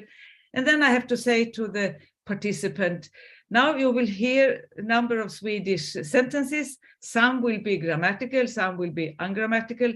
You don't have to correct them. You don't have to be worried if it's something you don't recognize. Try to imitate as closely as you can, all the stimuli.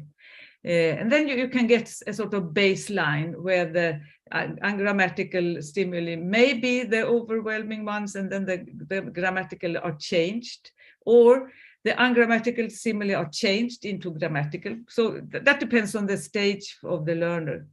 And then the number, of course, we want to have a lot of stimuli because we want to have a lot of structures, hundreds. But that is impossible because people can't focus for a very long time on listening to strange sentences and saying them. So that also depends on the age and how much fun they think it is. The choice of target structures has often, what I found is that it's often influenced by English. And we have this saying among linguists. Let's take a language as an example. Let's take English, because English is always the example that people use. So complexity is often counted as English complexity, and also movement, WH movement, is something that comes from English. Not all languages have that, and it doesn't have the same meaning in all languages. And talking about complexity, I remember being part of a European project where we should have imitation of relative clauses. Relative clauses are extremely easy in Swedish. Children know that when they use relative clauses when they're 2 years of age, but they don't use the subordinate clause word order. So they use a relative clause, and if there is a sentence adverbial, they have the wrong word order. So in Swedish, it's the word order that's important, not that it happens to be a relative clause. So I am not very fond of these other things that people have been doing. Scoring, I'm not really fond of the scoring either. I hope I have more time to talk because I want to come to my own data. So often the easiest thing, and what people mostly do, is to just count how many changes there are. So you can have 1 point if you have verbatim exact repetition, and 0 points if you have 1 or more changes. You can also have a more detailed, so you have 3 for exact, 2 if there is 1 change, 1 if there are 2 or 3 changes, and 0 if there are 4 or more changes. Some scholars differentiate between grammatical errors and no grammatical errors. Some scholars go into the production of target structure. So if there is a relative clause, they don't care if the verb is changed or if the adjective are changed or things.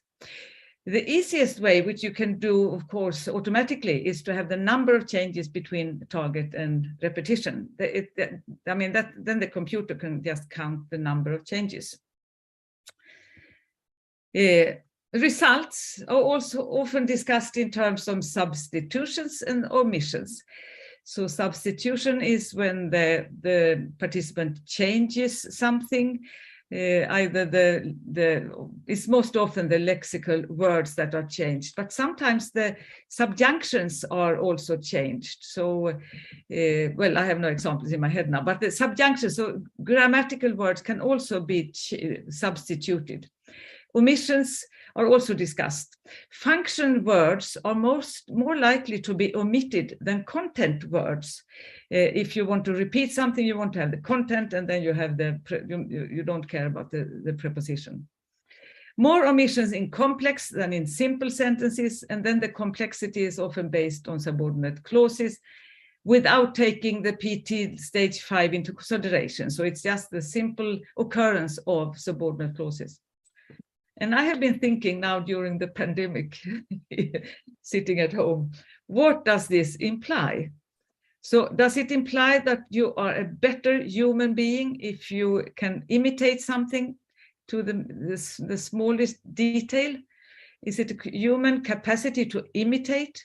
I would rather think that if you can get the content and you can give some variation. I mean, when we talk to each other in communication, we do have variation. We don't use exactly the same words that other people say. We don't use exactly the same words that we say ourselves. We change the pronoun to noun and the verb. So I don't really understand what this implies. Does it imply that it is a human capacity to imitate, and that is what people are after? Another perspective. You can also use elicited imitation to illustrate deconstruction and reconstruction. I use the processability stages. So here I have first some examples from L2 learners, then I will go into examples from children with developmental language disorders. This is the study I mentioned by my PhD student, Susan Sayeli. She studied the acquisition of German in Swedish schools, in the school setting, not many hours per week. She had 61 students from all different grades, from grade 6, grade 7, grade 8, grade 9. And remember that grade 6 is the first year when they have German at all. And she collected data from these pupils when they were still very, very beginning students. They were in the first semester of German. And the reason why Susan Sayeli could do this is because she was a newcomer to Sweden. She hadn't been in Sweden for long. She came from Germany. So she spoke German, and she couldn't speak very much Swedish at the time when she started her data collection. So she told the children, I don't understand Swedish, so you have to say after me and say it in German. She also had communicative tasks where they were picture pointing. But the reason why she could have these very, very, very low beginners was that they felt that there was no use. When they said something in Swedish, she often did not understand. Otherwise, it's very hard to get language learners to perform before they know the language. So she had elicited imitation and the children from different grades. I will not talk about the different grades. I will just show how they deconstruct and reconstruct the target. This is an example of inversion. I'm sure that you all know German. And the stimulus was Morgen kann Lena Mama treffen. I'm sorry about my pronunciation, Mamshut, but that's the best that's the best I can do. So that is subject-verb inversion. Tomorrow can Lena Mom meet? So can and meet are differentiated by the subject and object, strangely enough. So the target sentence lies on belongs to PT stage 4 inversion. One of the learner stepped down one step, and responded by Morgen Lena kann Mama treffen. That is the adverb, morgen, and then the subject and the verb. Another learner couldn't really process the adverb. So probably that learner was at a very low stage of German grammar. I mean, not Swedish grammar, because we do have pre-post adverbs in Swedish as well, and also subject-verb inversion. So one learner changed morgen, which means tomorrow, into morgen, which is a name. Not the most common name in Sweden, but it is. Maybe he had a classmate called Morgan. So the interpretation was that it was Morgan who could meet Lena's mama. And there is a number of examples here that shows that the learner has not really started with the subject-verb agreement, because kannst is for second person singular, not Morgan, not the third person. So there's a lot of interesting things to discuss, but here I'm out looking at the PT stages. So you can go from stage 4 and try to reproduce it into stage 2. This is what this learner is doing. So these are the processing procedures and the morphosyntactic structures and the hierarchy for German and Swedish and English. They just happen to be there. So, but what the learners are doing is going down from the sentence procedure, which they hear, down to the phrasal procedure or down to the category procedure. Another example from stage 5, which is the highest subclause with verb at the end. Lena kommt, wenn sie Henrik treffen kann.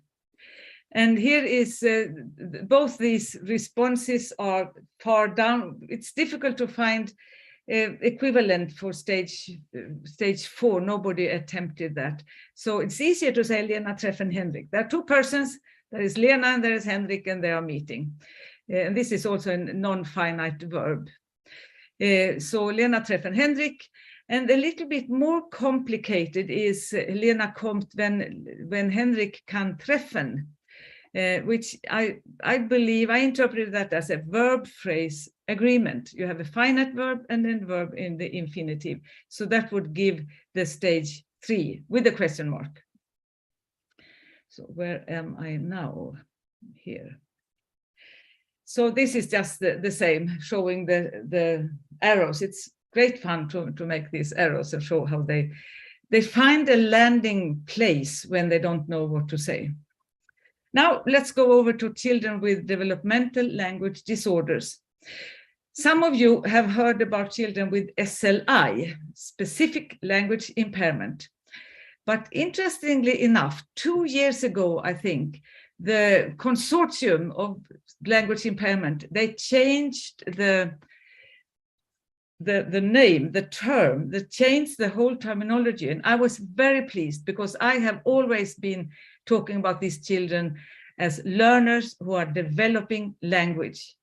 And people talking about language impairment, they don't really discuss development. They don't really care, I think, about development.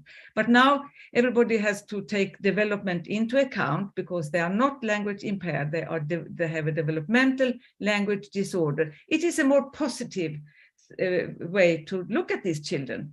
And I mean, I didn't change the term, so don't ask me why it was done, but it was done. So I take the new, I'm politically correct, I take the new term, developmental language disorder. Here is one Swedish child from an old study of mine that was when I started with elicited imitation, from stage 5 to stage 2. So the stimulus is, this is a 5-year-old girl who has the diagnosis of developmental language disorder or specific language impairment at the time. The stimulus is, han känner en flicka som inte äter äpplen.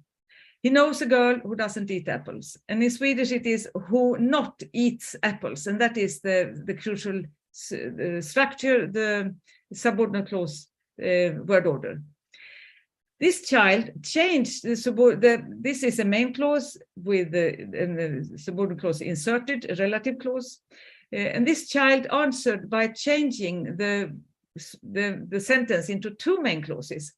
Han känner en flicka, men han äter inte äpplen. It also actually changed the meaning a little bit because it was the girl who didn't eat apples. It wasn't this guy, the han. So this is all the way from stage 5 to stage 2. That was an old study. Now I have been fortunate enough to collaborate with Norwegian speech therapists, and they had collected data on Norwegian children, 40 children participating in a test which is called the self-test. So it's not done with any theory in mind at all, but I can certainly see that it has English as the first, it's translated from English to hundreds of languages and it's used all over the world. And I had the opportunity to analyze what these children were saying. So what they first did with this test was to count how many errors they have. And then they could certainly see that the children with the diagnosis, they have more errors than the other children. But still, they didn't know what the children said when they didn't say the correct. Here you can see the proportion of children in the both groups who produce the target structure at each PT level. So this is 100% when it's stage 2, the lexical morphology, 100% for stage 3, the phrasal morphology and word order. But when we come to stage 4, you see only half of the children with DLD are able to produce PT stage 4, and very few were able to produce PT stage 5. You can also see that the typically developing children, I didn't introduce the term typical, but typical is if you develop your language in a typical way with no particular problems. They have also, some of them miss on stage 4 and stage 5 also, but not as many as the children with the disorders. Here are some examples. I forgot to look at the clock when I started, so I just go on until you raise your hand, Ruby. Norwegian children, Norwegian is basically the same, has basically the same grammar as Swedish. It's very few grammatical differences. The differences is in the lexicon and in the pronunciation. So this is a stage 4 sentence stimulus. Imorgon ska vi ikke på skolen fordi det lørdag. Tomorrow shall we not to school since it's Saturday. And here are some different child responses. One of the children, they are, I think 8 years is the mean age. So they are 8 years, they are also 7 years or 10 years, but the mean age is 8. Some of the children with DLD could respond with only single words. Ikke på skolen, lørdag. Which means that the child has actually comprehended and deconstructed the whole sentence with the subject-verb inversion and the subordinate clause and boiled it down to not to school, Saturday. That is actually the meaning of the sentence, but that is how it's reconstructed without any inversion and without any subordinate clause. Example 2 is more elaborated. It's PT stage 2. I think I can't see it here. Vi skal ikke på skolen hvis det lørdag. So it is actually, it's not subject verb inversion, but the SVO. So that's why it's PT stage 2.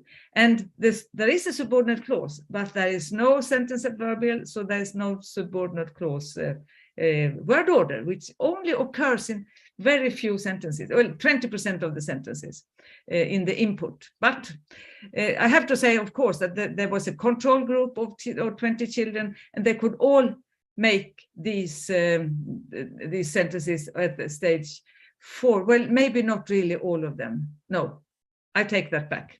Now we are looking at the PT stages in the children with the diagnosis. Stage 5, of course, was the most difficult one for all children. And here we can see that the children go from stage 5 down to PT stage 3. They do have noun phrase agreement, as we also could see from the quantitative figure with the staples, the diagram. So the target example is hunden Peik, som bara är en liten valp, liker att leka med den stora blå bollen sin. So the dog Peik, Peik is just a name, doesn't mean anything, who is just a tiny puppy, likes to play with this big blue ball. And you can see that the first child, D3, missed the information that it was the small puppy. I mean, a small puppy means that it is a small dog. So the other child, D14, observed that it was a small dog. So D14 could definitely deconstruct the subordinate clause into a noun phrase, actually. Both D3 and D4 are, I have marked the ending, so it's they use definiteness, they use present, and they use agreement. And this is interesting, considering that in English, the problem for the children with DLD is the morphology, particularly the verb morphology. But maybe that's because the verb morphology is stage 4 in PT for the English third person singular. So the results demonstrate that when the learner reconstructs, the modifications are not random, but they follow the PT implicational order. As long as I can make it, for if there's single words, I don't really know if I should put it into stage 1 or stage 2. So if the learner's grammar does not allow processing a higher PT stage, they can understand the sentence and reconstruct the structure as a lower PT stage. Maybe they don't process the grammar, they just process the words. So they see that it is a puppy, and then they understand that the puppy is a small dog. Conclusion, is there something such as deconstruction and reconstruction? The unexpected plural forms in learners can be explained in many different ways. Saliency, and analytic, no redundancy, also iconic for the reduplication, it's also iconic. So maybe that is not a good illustration. If I want to put forward this theory of language acquisition as deconstruction and reconstruction. But the examples from elicited imitation give more hope. It shows that there is a systematic changes in the learner attempts to imitate structures that lies belong reach. So then if this is the case, the PT stages can explain not only developmental direction going up, but also a direction going down as a landing site, also safety room when learners do what they can, where they can land when they don't know what to do. Maybe it's not necessary to say that much more research is needed. I like this quotation from Dan Slobin: the language structures itself as it is learned. And I think the little children, 2-year-olds, who use a plural structure that is not part of their environment shows that they have to structure the language as it is learned. They don't get the full package. They have to structure. All learners are language creators. That would be my last word. Thank you. All right, thank you, Prof. Gisela. That's such an enlightening presentation. So a well round of applause to Prof. Gisela. Okay, do we have questions from our audience? Maybe we can open 5 minutes questions. I know it's not enough time, but we have another keynote after this. Yes. Yes.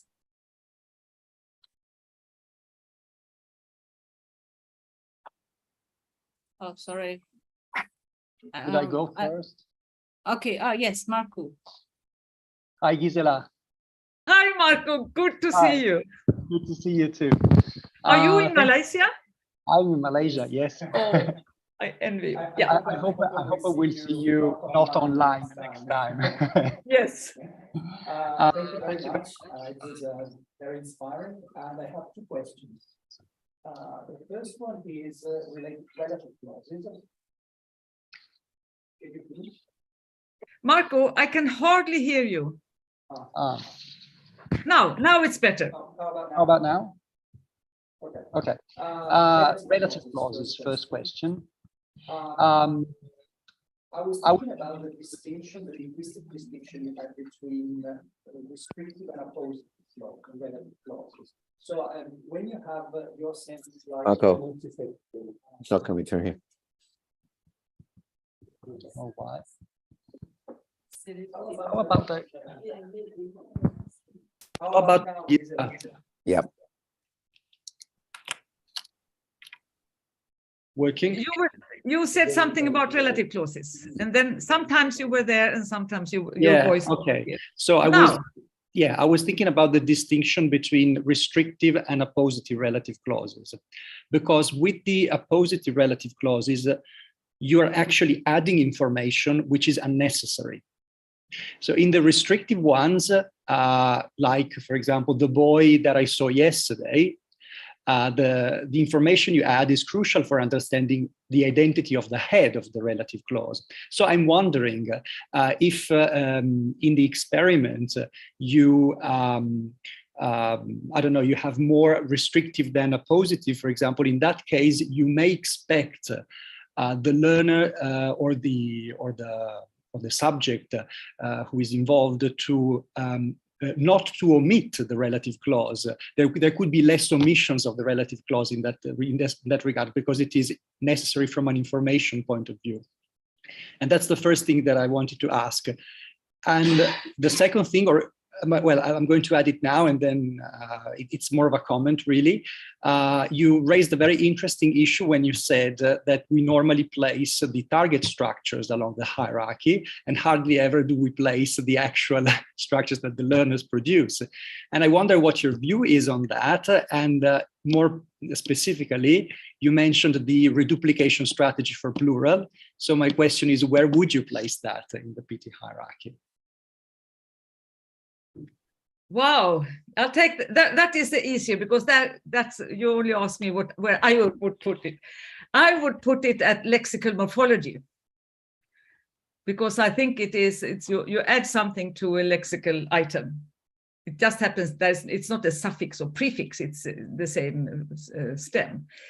The other question is more difficult to answer, and I noted it. I wrote it down. And thank you. I will look at the different types of relative clauses.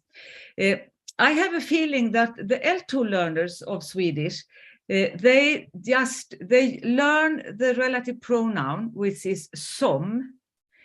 Som is always the same. It's not like in English where you have who and that and which, where you have to choose between at least 3 different relative pronouns. So in Swedish, it's always som.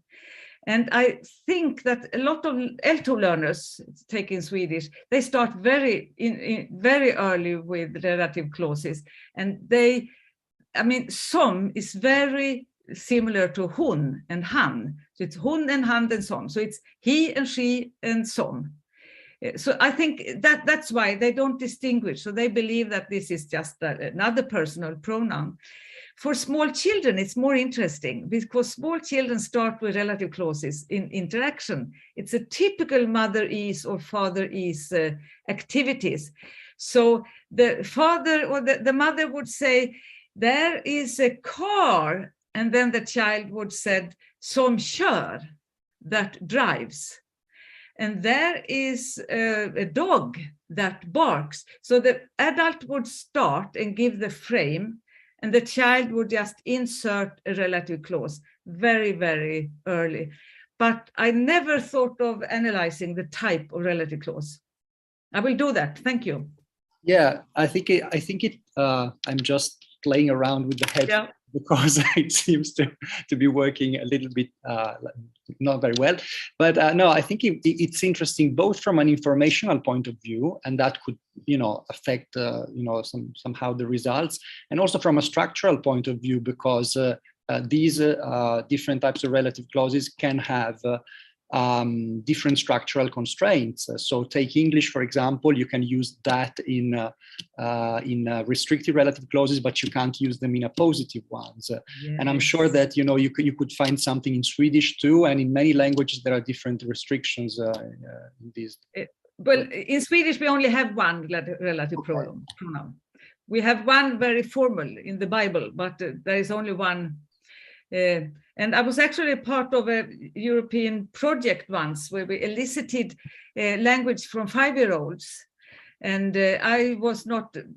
my data didn't come into the final publications, because all the Swedish children, we were interviewing 25 children, 5-year-olds from I don't remember how many languages, but my data was so different from the others because they all knew relative clauses. So it was not part of the final. So I didn't get part in that publication, which was a shame. And I'm sorry, I just remember that is actually not only target languages, target structures in the hierarchy. We have, for example, the adverb, subject, verb, the non-inversion. True, yes. That is part of the hierarchy. Yeah, but for otherwise, most of them are target. Thank you, Marco. Okay, I see V's raising her hand, but we don't have much time. In fact, we're running out of time. So V, if you want to ask question, can you make it really quick? Yeah, sure. I try. Thank you very much, Gisela, for very interesting talk. And I think that it's very important as well for language teacher to know more about the learner's creativity in language production. So to give it very short, what is the pedagogical implications based on your data analysis and findings? What could we, as a language teacher, take on from these, learnability and stages that you presented? Thank you, V. That is a good question.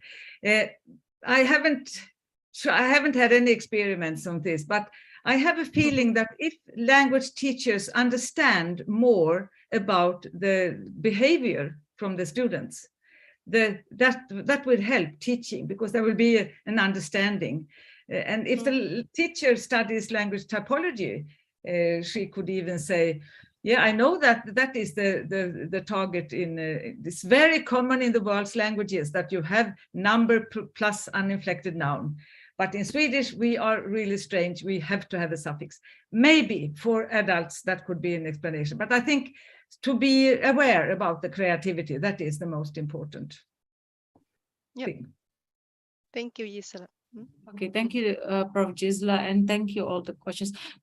I know we have a lot of questions, but unfortunately, because of the time constraint, so I would like to maybe perhaps we give a round of applause to Prof. Gisela for such an enlightening presentation. Thank you, Prof.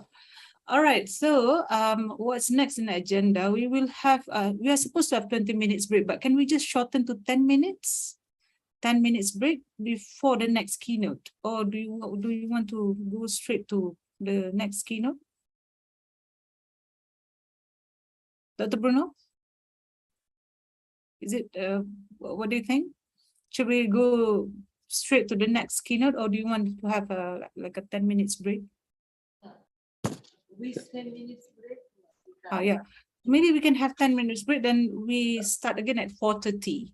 Because we're supposed to have. I don't mind. Continue? We'll have, we continue or have the break? Because we're supposed to have 20 minutes break. Let's see. Oh, Andy's here anyway. Prof. Andy, I can see Prof. Andy's here. Yes, I'm here. Hello. So hello, Andy.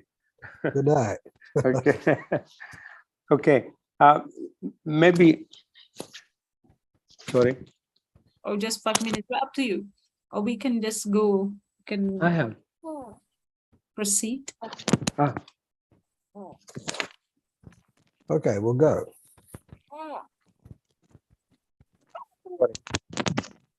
Okay, so let me introduce, and I think we just keep going. Yeah, I think it's better to keep going. Okay. Right. Okay, so Professor Andrew Kirkpatrick, aka Andy. Okay, so Andy is professor at the Department of Humanities, Languages and Social Sciences at Griffith University and a fellow of the Australian Academy of the Humanities. I met Andy in the 90s in the context of the National Languages Institute of Australia, where also Manfred had his center, language acquisition research center. And occasionally we met maybe Melbourne or other places. Andy is, he has lived and worked just about everywhere, but I think that experience of the Languages Institute of Australia, to which of course both Manfred and Andy contributed significantly, managed to raise consciousness about Australia's richness and diversity. of languages, starting from the Aboriginal languages and all the community languages that migrants had brought into the country. I think up to then, there was more a feeling that, well, people should just learn English and that's it, because English in any case is worldwide and it's a big language, etc. Okay, I think Andy has got a bit of a different take on it. So not only is he an encyclopedia of English all over the world, particularly Southeast Asia, and his interest is about the developing the kind of Englishes that develop in different situations between lingua franca and foreign language, etc. But apart from that, it just got, it is the conceptual element that interests me most, which takes on the contradiction between an instrumental reason for learning and teaching languages, which of course, I mean, you can just imagine Asia, China, just millions of schools teaching English, right?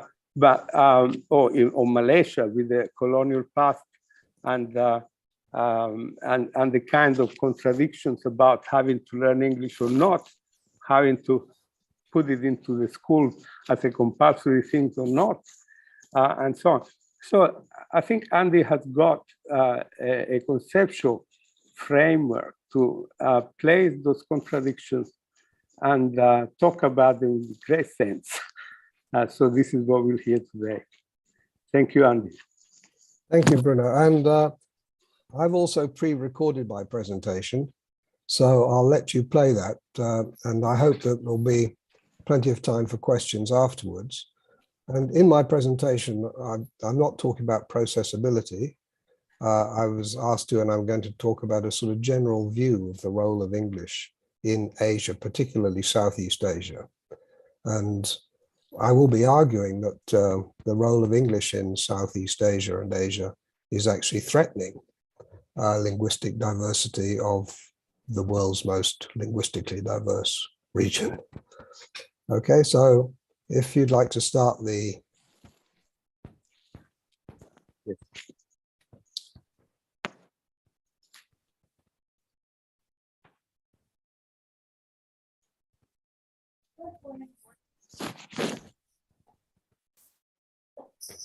Good afternoon or good morning, everybody. Thank you for attending. And I'd also like to thank the organizers for their kind invitation to invite me to give this talk to you today. I should start by saying I'm no expert on processability approaches to language, despite the fact of being a junior colleague with Professor Pieneman some 30 years ago at the Australian National University. And the other thing I should say is that this is a pre-recorded presentation, so please forgive me if there's a slight pause between the slides. The organizers kindly said I could talk in a general way to give an overview of the role of English as an official language, as official second language in Southeast Asia. So to go to the outline of my talk, I shall first talk about the increasing place of English in basic education through Asia, and then consider why this increase is taking place. Then I shall look at some of the problems and challenges that this increase brings with it. First of all, in terms of local languages, is the increase of place of English having a threatening local languages anyway?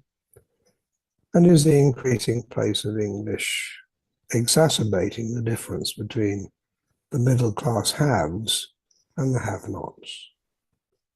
Then I shall think of some possible solutions and talk about some possible solutions before concluding. In a recent survey, of language education policy across Asia, the following 5 major trends were identified. The first trend was that the promotion of the respective national language as a symbol of national identity and unity. Many of the countries in Asia are relatively new countries, and one of the things that new countries really feel that they need to have is a national language as a symbol of national identity and unity. The second trend that came through from this study was the promotion of English almost everywhere as the second language of education. The third trend, which is a result of 2, there is an increasing division between the haves and the have-nots, as government schools often face shortages of qualified English teachers and lack access to suitable materials. There is also limited support for indigenous languages in education, and often these languages are present in policy documents, but not in reality.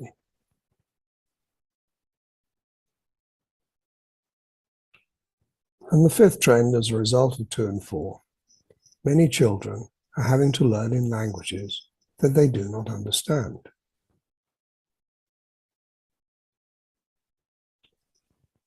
In the overwhelming majority of cases, English is promoted as the second language of education. English is promoted as the medium of instruction for science subjects such as maths. And English is being introduced earlier and earlier into the school curriculum, now typically taught as a subject from grade 3. And as we'll see later, in many cases, it's actually introduced earlier from grade 1.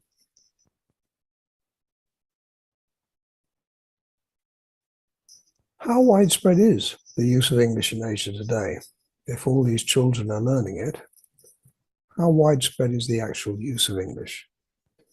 Well, recent estimates suggest that there are some 800 million users of English in Asia. This includes 276 million Chinese users.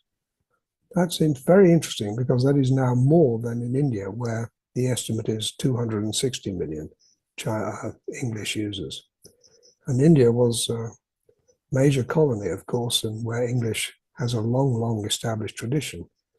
So it's very interesting to see that the number of Chinese users has actually overtaken the number of those in India. And only, as it were, 12.5 million English users in Japan.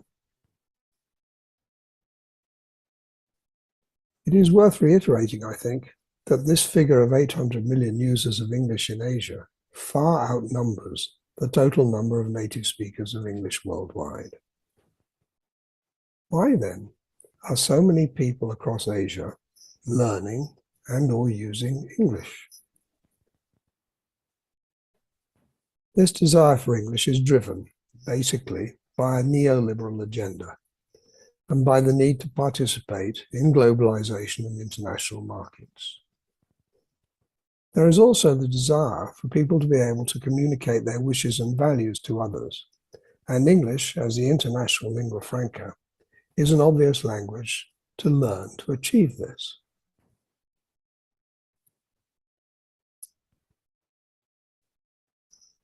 The teaching of English for Islamic purposes in Indonesian madrasahs and pesantren represent an excellent example of this. The madrasahs and pesantren are boarding schools attached to mosques, and there many Indonesian children are learning English for Islamic purposes. For example, when they are asked to make a wish, they are required to use the term inshallah in saying, I will go to the market tomorrow, inshallah, for example. And in a study by Dewey, the Indonesian academic, of other Indonesian academics' attitudes towards English, she found a very positive attitude towards it. These are just typical examples of the things that these academics said. I learn English because I want to be heard. And English can deliver information about my religion. This is the case par excellence. of deculturation on the one hand and acculturation on the other, where English is being used to educate people about Islam. So instead of English being used to talk about cultural aspects of native speaker English, English has been adopted by Indonesians so that they can use it to present their values and what interests them and what is important to them.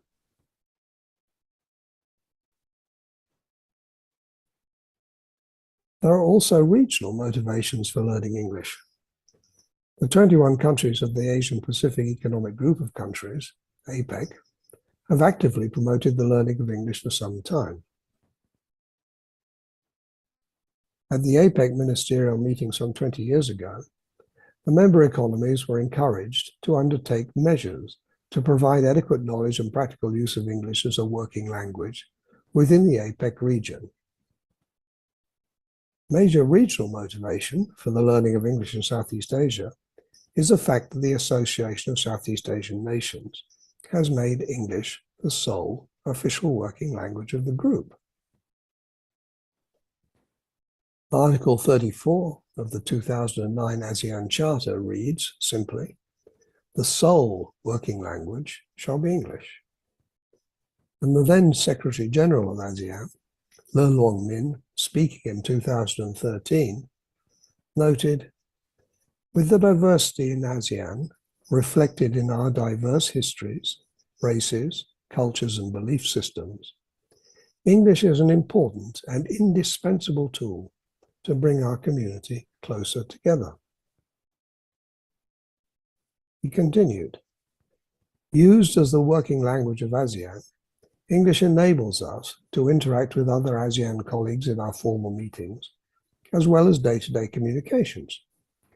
In order to prepare our students and professionals in response to all these ASEAN integration efforts, among other measures, it is imperative that we provide them with opportunities to improve their mastery of the English language, the language of our competitive global market, the lingua franca of ASEAN." And of course, the recent creation of the ASEAN Economic Community is just a further motivation for the use of English as people cross borders to work.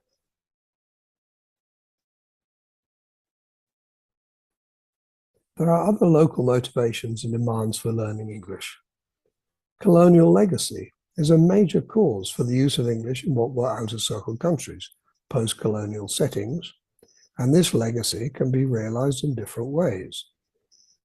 I mean, it's one obvious result is the development of regional varieties of English, such as Malaysian, Singaporean, and Filipino, but also in others. For example, 6 of the 8 government-funded universities in Hong Kong are English medium, and this is a definite consequence of colonialism.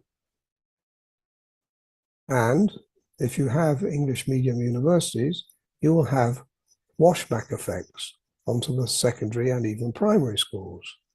And it was parental pressure that forced the Hong Kong government to fine-tune its medium of instruction policy and allow more classes in Chinese medium secondary schools to be taught in English.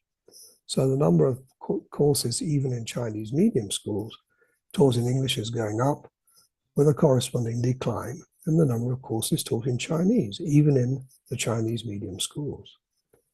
And as Wang Gungwu pointed out many years ago, to actually forsake the public school system that teaches in your own language for the private one that teaches in English is an increasingly common phenomenon. So, when is English introduced into ASEAN's state primary schools? Grade 1, Brunei, Myanmar, Malaysia, Philippines, and Thailand. Grade 3, Cambodia, Laos, Vietnam. In Singapore, English is the medium of instruction for all subjects from grade 1. Indonesia is therefore the only ASEAN nation that does not make English a compulsory subject in primary schools, but as we shall see, it is still taught there. The Philippines is alone in providing mother tongue-based multilingual education, MTB-MLE. This is provided in 19 local languages from primary 1 to 3. But there are some 170 languages spoken in the Philippines. And supporters of mother tongue-based multilingual education argued for it to be adopted for grades 1 to 6, arguing that having it for only 1 to 3 wasn't enough, and the children needed to be studying in their own language for longer as a medium of instruction. Until the introduction of MTB-MLE, the Philippines had a bilingual language policy.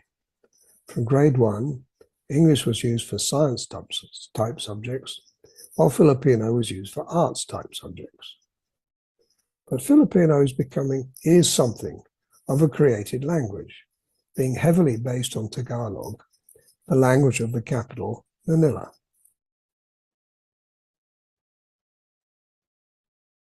Children from elsewhere who spoke a different language, Cebuano, for example, with speaker numbers of something like 6 or 7 million, and who are not middle class, the great majority, would find themselves at primary school having to learn in 2 languages, Filipino and English, that they did not understand.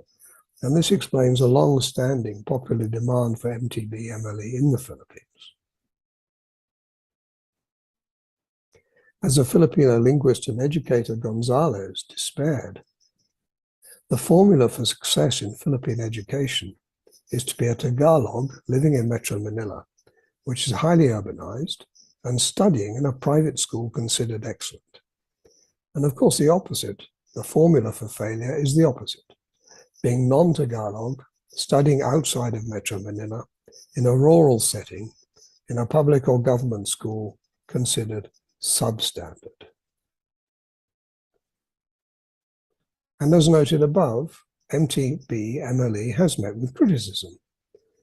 As a case study conducted by UNESCO pointed out, the problem was that teacher training in MTB-MLE methods was inadequate, and teaching learning materials provided in only 19 of the more than 170 Philippines languages. But you can see the issue here, can't you? If you're going to have 170 languages as medium of instruction, you're going to have teachers trained in teaching all these 170 languages and with materials and so forth to go along with it, and parental support for the program. Some districts have indeed introduced further languages. For example, in South Central Mindanao, a scheme to teach in Maguindanao, Hiligaynon, and Tobole languages is being funded by Save the Children. But this is funded by an NGO rather than the government itself. It should be stressed, though, where and when it is successfully delivered, MTB-MLE has shown excellent results, and we'll come back to this later. Now, to Malaysia. Malaysia provides an interesting, if not fascinating, case study for the debate of which language to use and when. The journey of the English language in Malaysia has almost come full circle, from being relegated from the upper end to the lower end of the scale of importance. It is now gradually moving back to occupy an important position. The journey included the battle between the then Prime Minister, Dr. Mahathir, and Malay nationalists over the use of English in tertiary education. Dr. Mahathir was very keen to get English used in tertiary education. The Malay nationalists very much wanted to protect the status of Malay. And those who support the use of English would probably agree with Farish Noor, who argued, yet the world will not wait for any nation, and nor does the world owe any nation a living. The champions of vernacular education in Asia and Africa may find momentary comfort and solace in the familiar territory of the vernacular culture that they recognize as their own. But refusal to face up to the realities of the global age we live in means we are in danger of condemning the future generation of our societies to a marginal position. This looks very much like the position adopted by the Anglicists in their debate with the Orientalists in the context of colonial India, where the Anglicists wanted education in English, whereas the Orientalists wanted education in the local languages and vernaculars. And it is clear that the Anglicists are now winning the debate.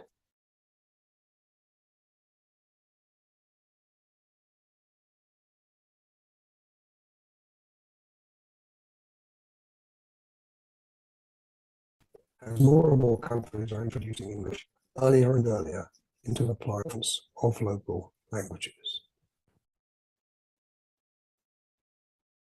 For example, in 2014, Cambodia ruled that English should be introduced as a subject from grade 4, now grade 3, I believe. However, it was clear that the basic requirements for this policy to be successful, suitable teaching materials and enough teachers with adequate English proficiency to teach them, were not met. As an evaluation report noted, there is a lack of effective mechanisms to systematically prepare and support teachers who have low or no capacity to carry out the challenging task of teaching English to students. And as the same report continues, with no English competence and absence of English training, the teachers can neither use nor guide students to utilize the English books. Cambodia has, however, also implemented the Multilingual Education National Plan. But children whose mother tongue is not Khmer, the national language, and Cambodia is unusual in Asia for, well, certainly in Southeast Asia, for the majority of the population speaking the same language, Khmer. But children whose mother tongue is not Khmer only get to learn their mother tongue up to grade 3. And most experts argue, as I mentioned earlier, that this is a bit too early, that it should be up to at least grade 6. It is not surprising, therefore, that many children drop out of school at around grade 5, and not only in Cambodia, but in many parts of the world, including Asia. And as the UNESCO report of 2015, Education for All, urged a number of Southeast Asian countries, including Cambodia, Vietnam, Indonesia, Laos, and the Philippines, to develop forms of multilingual education to help counter the alarming dropout rate. We'll return to the Philippines a bit later, but now we move to China, which, as noted earlier, has the largest number of English users in Asia. The People's Republic of China's, the PRC's language policy is explicit. The variety of Chinese Putonghua is the language of education alongside its written form, modern Standard Chinese. Other Chinese languages, such as Cantonese or Shanghainese, are not to be used as languages of education. The languages of some of the national minority groups, they can be used, however, as language of education. So the Zhuang and Korean and so forth, Tibetan, can be used as language of education.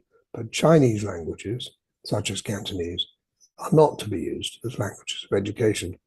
Putonghua is the language of education. English is the main second language of education and is introduced across the country at grade 3, although there are many, many places that introduce it earlier, and there are kindergartens in wealthy places like Shanghai, which are English only. In the national university entrance exams, English is a core subject and shares equal weight with Chinese and maths. There has been some debate recently about this, with people arguing that making English a core subject with equal weight with Chinese and maths is wrong, and it should be reduced in importance, but currently it's still a core subject.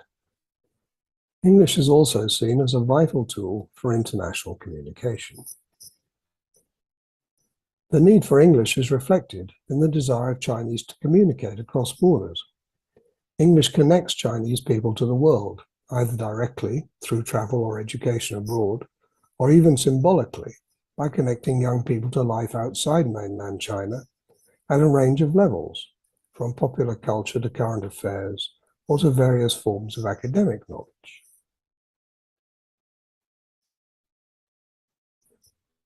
Now, back to Indonesia. While Indonesia remains alone in ASEAN for not prescribing the teaching of English at primary school, English is still the second language of education. The great majority of Indonesia's 700 plus languages are not taught in school in a systematic way. With the emerging and mushroom demand for English, schools then drop the local language in order to give more time to the English teacher. As a result, in the long run, children and the younger generation can no longer speak the local language. This is culturally and linguistically pitiful. Now, the Indonesian academic Hadi Santosa made this point, but I think it's also true in many other parts of the world, including many parts of Asia, where grandchildren, for example, are no longer able to communicate with their grandparents because they do not speak the language of their grandparents anymore. So, is it possible to combine the teaching of English with the teaching of local languages? I argue that it is. But two major developments need to be taken into consideration. The first development is that English has become an Asian language. It is not only in Asia, but of Asia. This is a point made by Braj Khatru over 20 years ago. English in Asia is a vehicle of linguistic communication across distinct linguistic and cultural groups, so that Filipinos talking to Thais, talking to Vietnamese, will often choose to use English as their medium of communication. It is operating as a lingua franca. English is also a nativized medium for articulating local identities within and across Asia. So we get varieties of English. For example, Singaporean, Bruneian, Malaysian, Filipino. These are varieties of English that have developed so that they can articulate the local identities and cultures with and across Asia. It is one of the Pan-Asian languages' creativity. There's an extraordinary amount of Asian literature written in English, very high quality, and I think should be used much more in the school systems here, and also popular culture and so forth. So English is used in all these different ways. It is a language that's developed its own sub-varieties, indicating penetration at various levels. So English is an Asian language. The second major development that needs to be taken into consideration is that the major use of English in contemporary Asia is as a lingua franca. It is used as a means of communication by Asian multilinguals, which is the first function identified by Khatru, which we mentioned above. Taking these two developments together, that English is an Asian language and its primary use is as a lingua franca, means that English should be taught not as a language spoken and owned by native speakers of English, but as an Asian language and as a lingua franca. This in turn leads to two overarching principles that can be adopted in the teaching of English as an Asian lingua franca. The first of these principles is that the native speaker of English is not the linguistic target. Mutual intelligibility is the goal. Asian children are probably learning English to speak English with other Asian multilinguals. This is more likely than they are learning English in order to interact with native speakers of English. It is therefore important that the English that they are using is intelligible to Vietnamese, to Thais, and to Indonesians, and so forth. And this creation of mutual intelligibility becomes a primary goal of these language classes. And the second principle is that the native speaker's culture is not the cultural target. Intercultural competence in relevant cultures is the goal. For example, if a Thai wants to do business with Indonesia, it's a good idea for him or her to learn about the key cultural values of Indonesia and vice versa. So it is the cultures of Asia that should become the part of the English language curricula in Asian schools.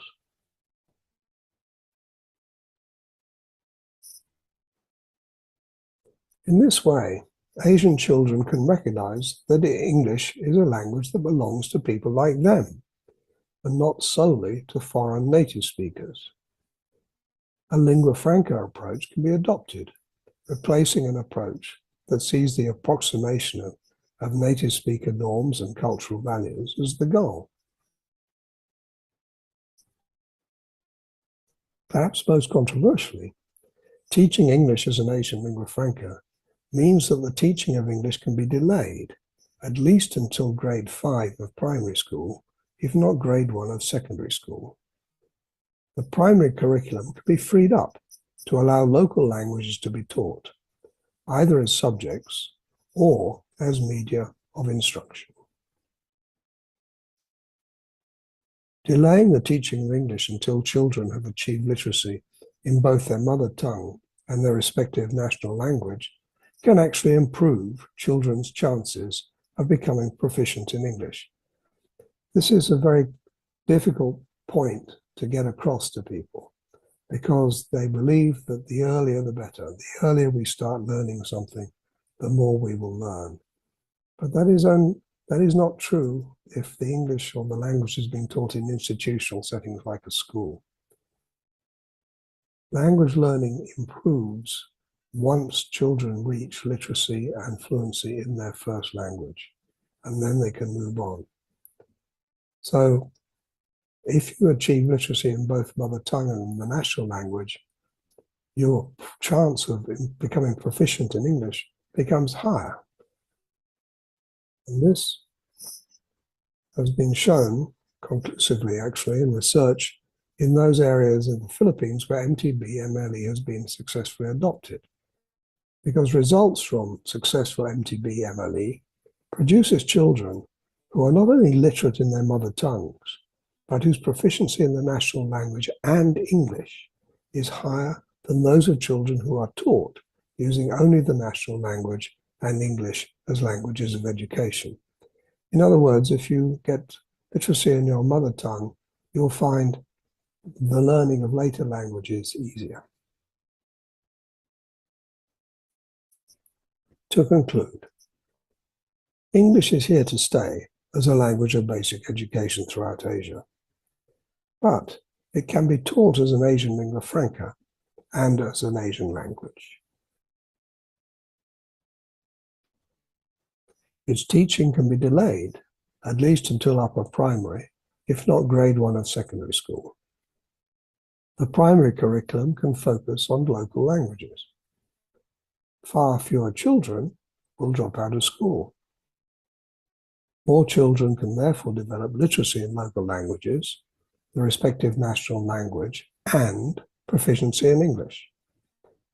This also means that division between the middle-class haves and the have-nots has the chance of being reduced.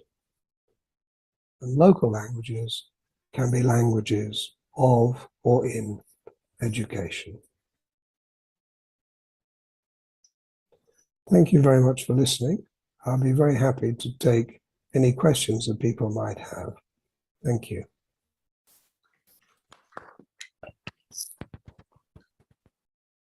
Thank you very much, Andy. That was a very illuminating talk. And it certainly puts a lot of what we are doing within a wider context. And it's good to understand what we're doing. I mean, it's in processability, we try to understand how internally the learner learns. And also we try to be helpful to teachers to teach English or to teach a second language. But I think people like you, Andy, put us into context. Any questions?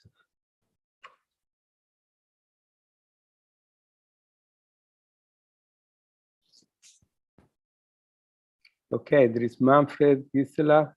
Manfred. Yes.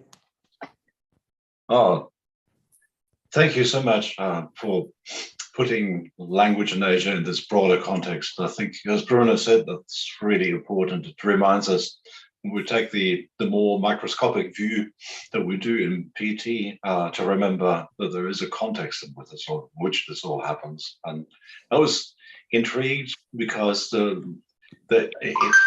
with the objective that you're setting there, teaching English as a lingua franca, which I think from my point of view makes a lot of sense, there is indeed a connection to the sort of work that we do as well. Because I think one of the issues will be what sort of level of English would the teachers have? What would the objective be? How can it be described? So I think there is in fact a connection between the narrow view that we have, if you want to call it a narrow view, or the microscopic view, and the macro view that you have. It was just a remark, so not really a question. But thank you very much. Very interesting. Thank you. It is also, I hope I can be heard now. I mean, the big issue within the context of adopting what you might call a lingua franca approach to the teaching of English or any language really is precisely the point you're making. How do you judge adequate proficiency? I mean, it is the bugbear, along with assessment. What kind of assessment practices can be adopted? Because if you look at most Asian schools, assessment is based on exams. And exams tend not to be very favorable towards lingua franca approaches for one reason or another. Anyway, that's a crucial point. Thank you, Andy. Gisela? Yes, thank you. Can you hear me, Bruno? Yes, yes. Oh, good, good. Thank you. This was really illuminating, as Bruno said. I learned a lot, and you put the big perspective. That's fantastic. I completely agree with your vision about multilingualism and English as lingua franca. So I have a little bit a different kind of question. I wonder if there is any research on how to use the local languages in school. Is there any research on how people can administer to have, for example, teaching in 2 languages simultaneously, the morning and the evening, or the children with 2 languages? Can they have both languages at school simultaneously, or do they have to have class grade 1, 1 language, grade 2, 1 language? So please illuminate. Well, in most ministries of education, the view is that the classroom should be 1 language at a time. So if it's an English classroom, it should only be English. But for most researchers, the opposite is actually the case, that the child's first language should be allowed in order to help the child reach some sort of proficiency in the L2. So the use of the L1, if it helps the child develop the L2, should be allowed. And when I was in Hong Kong, with Meryl Swain and Jim Cummings, I put together a little handbook called How to Use Cantonese in the English Classroom. How to feel guilt-free using Cantonese in the English classroom. And which sort of, in a very simple way, in this little guidebook for English teachers in Hong Kong, tried to reassure them that the use of Cantonese was perfectly okay in the classroom of the English classroom, because it can be extremely useful in the teaching of the L2. So we would recommend a sort of bilingual language pedagogy, but within a systematic way, so that the teacher can always explain why he or she is using the L1 in the hope or with the aim of it allowing the child to get to the L2. So, but yes, we would certainly promote a bilingual language pedagogy. Thank you. But ministries don't. Alicia? I think Howard was first. Howard. I can't see Howard. Okay. Yes. Howard's in front of Uluru. Yes. Yes. The rock of the brain. Anyway, and thank you very much. There's a certain safety in looking at the lingua franca and the intercultural. I wonder whether you'd like to comment on a slightly more dangerous aspect, which is English as an intracultural power renegotiation tool, where members of particular communities like to use English in preference to the dominant language of society because they can use it to challenge existing power structures. Well, I think that's a very, very broad question. I mean, it brings to also the use of English to in a way to decolonize the mind in some ways, so that writers like Ngugi and so forth, the Kenyan, had argued that English colonized the mind. But if the language can develop the intercultural, the cultural aspects of its speakers, it can actually perhaps be able to use to do the opposite. In other words, to be a language of rebellion against established powers. It can also be used as exclusive language, so that you deliberately use English, even though you might know the languages of the other people. If you think using English will be an advantage to you, you can certainly use it for that purpose. And I suspect that is used quite often in ASEAN meetings, actually, that Singaporeans and Filipinos may well feel that they have an advantage in ASEAN meetings because of English is the language that they are better at. And I've sat in center director meetings, ASEAN center director meetings, when the Laotian and Cambodian representatives have been silent. And I believe that's not because they had nothing to say, but I believe that was because they didn't have the English with which to say it. So it can work, certainly increase power in certain contexts in that sense. One has to be careful about that. If that is anywhere close to answering your question, and I'm not sure. I think it adds to where I was going with the question, but what it does is it really raises,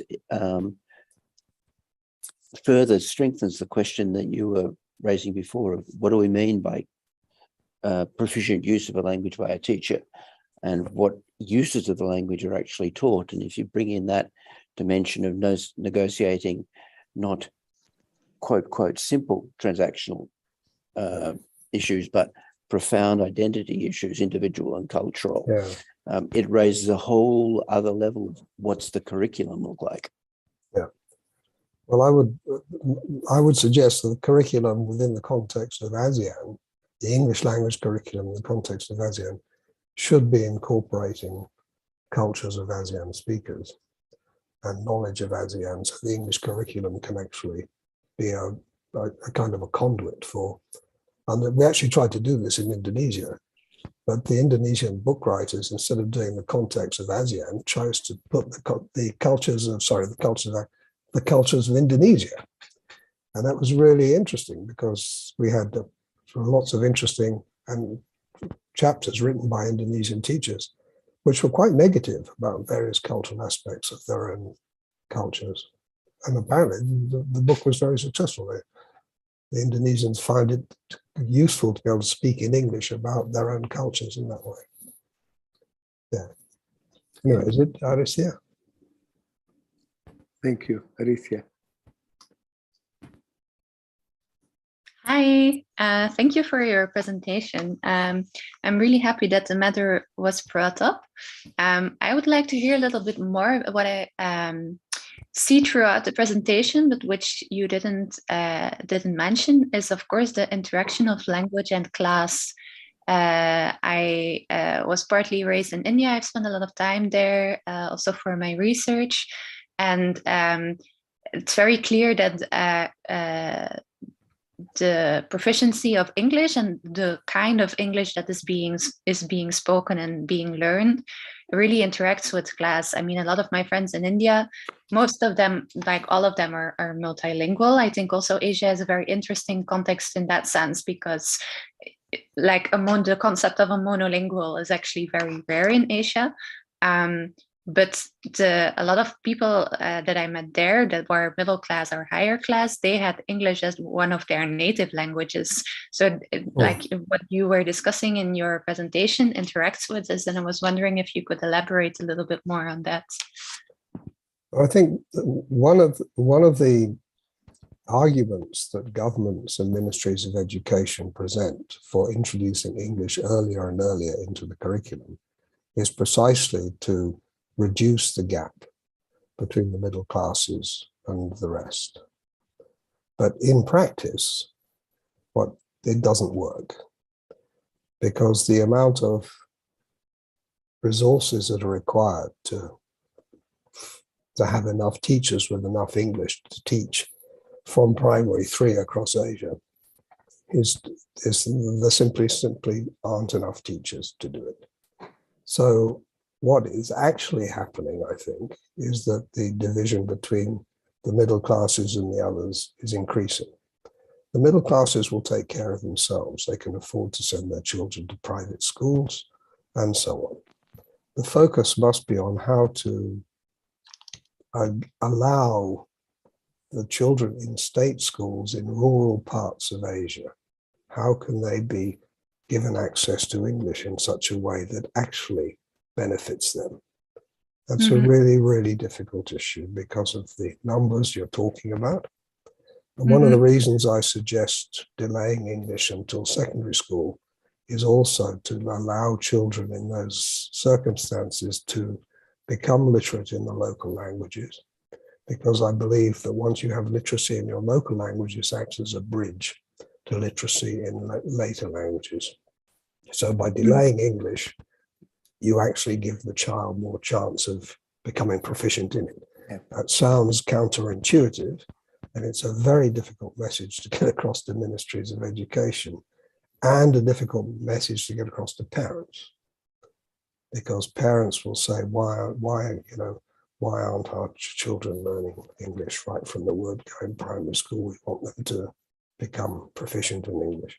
So it's a very, very difficult issue. It's very emotional. And the other side of this particular coin, it's very often parents are not very happy about finding out that their home language is being used as a language of education. The But this parents is also very context specific, no? Exactly. It really depends from area to area. Absolutely. So that for example, in the Philippines, in the Bubuan, where they actually use Bubuan as a language of instruction from primary 1 to primary 6, it took 4 years to develop the program. It required community involvement and support. It's tough. It's hard work, but I think that has to be done in some ways. But there's also a lot of agency of the learners themselves, no? Like, for example, in North India, a lot of young people who have been to Hindi medium schools, Hindi is mostly not even their first native language, but it's the dominant language in North India.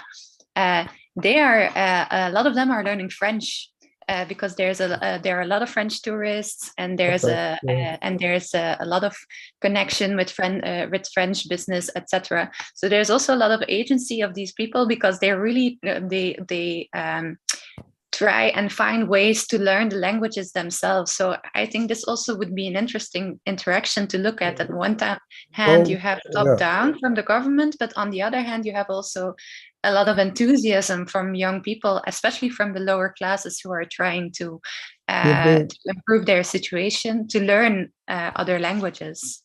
You might be interested. I don't know if you know the work of Edgar Schneider and Christian Meyercourt, but they have been writing recently about grassroots English. You know, local people learning enough English in order to be able to interact with, say, for example, tourists and so forth. So that, and Christiane Meyercourt and Edgar Schneider, worth looking at. I mean, I think you'd enjoy them, because they look at that stuff. Thank you. Is Rian has a question? Yes, no, just comments maybe. Thank you very much, Dr. Bruno, and also thank you very much, Professor Andy, for your interesting topic. I just want to share with you what happened in Indonesia, especially in a city where I live. I live in Pekalongan, a small city in Central Java. What I see in primary school, we have public state primary school and also private primary school. In Islamic primary school, the school offer 3 languages in the school, and also the students learn 3 languages. First, Japanese, the local language, because we live in Java. And also the second is English, and also the third is Arabic. So I cannot imagine what happened with the students, because they learn 3 languages in the same time. I think it starts from grade 4 until grade 6. For English, they learn English for 1 week. For once a week for an hour, and also Arabic, I think more than 2 meetings in 1 week, and also with Japanese, I think 2 meetings as well. So English only once a week. Yeah. And what about Bahasa Indonesia though? Do they have that as a medium? Bahasa Indonesia, yes, we have, and also we have like a thematic curriculum. So Bahasa Indonesia, we have like a thematic curriculum. So they learn Bahasa Indonesia with social science, with and also with history, and all together in one lesson. It calls a thematic lesson. Yeah. So it's quite interesting, because I haven't done some research about this one, but the students learn 3 languages. Well, it'd be interesting to see how, it'd be interesting to see what sort of levels they get to. I imagine Javanese would be their home language, most of these children, so they'd learn that at school. At home. Yes. Their parents would speak it. And I guess they would also hear Bahasa at home. Yeah, that's right. So, and Arabic, I would guess, is really for religious purposes. So it might be a fairly restricted use of Arabic that was linked. I don't think they're learning colloquial Arabic or Egyptian Arabic or something. But it would be very interesting to see. I mean, if it's your city, why don't you do a study to find out? Yes. What sort of progress the children make in the 4 languages? It'd be very interesting. They just learn like a vocabulary expression. So, for example, like good morning, and so maybe just some animals and numbers, something like that. It's very basic. Yeah. Yeah. But they don't learn like grammatical things, something like that. No. Okay. And also, just like Aricia said, that higher class, middle class, it's quite different, because if we have money, we can take the student, or maybe our children, to the English course. It's quite expensive. And also only middle class parents, and also higher class parents who can afford it. Afford that. That's right. That's exactly the issue, isn't it? About that's the right. haves and the have-nots. Yeah. That's what happened in Indonesia.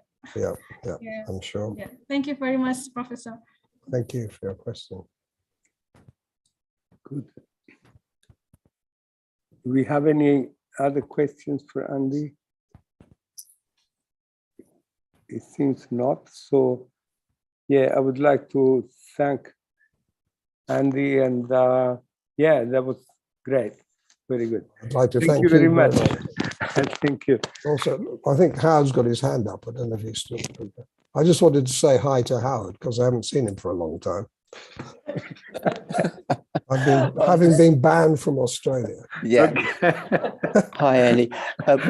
Since you pointed at me, then I think one of the other issues that you brought up is the really challenging issue of describing what literacy look like for languages that don't have a script. Yeah. And the place of non-scripted languages in Asia is a really significant element in the equation that you're bringing out. Yeah, well, one of the criteria against which of the 170 Filipino languages would be used as a media is precisely that. One, to what extent is it a language of numerous speakers, and to what extent does it have an orthography? Yeah, because if you don't have an orthography, it's a whole new ballgame, as you'll know. You start from, and then you have to decide whose view of what is correct orthography has to be. Oh, you know the story. Okay, well, thank you very much for inviting me. Thank you to you. Thank you. Okay. Thank you, Andy. Okay, I think we have a break now. Yeah, well, 10 minutes, 20 minutes, 5 minutes.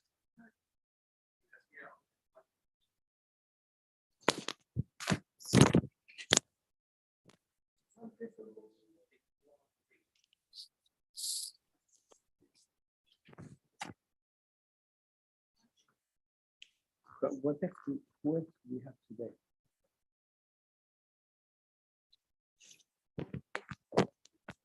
Emilia. Yeah, I think we can do Emilia, and that's it. Only one more. Mm. Shall we do one more then? And then we stop. Yeah. Okay. All right. So maybe rather than having a break, we'll break through with another one more. Yes, one more presentation from Emilia Notbeck before we go. So because it's now at this end of the world, it's 5:20. And yeah, so I think that would be appropriate. And so we can just go ahead. And is that right? Anybody too tired to go ahead? We're right. So is Emilia here somewhere? Yes, I'm here. Hi, everyone. Oh, there you are. Okay. Yes, good. Okay, fine. So are you okay to do the presentation now? Sure, no problem. Great. Okay, so we'll have it on now. You can put it on. There is you have the pre-recorded, right? So, Yes, I yeah. also have a pre-recorded one. Yeah. Yes. Yeah.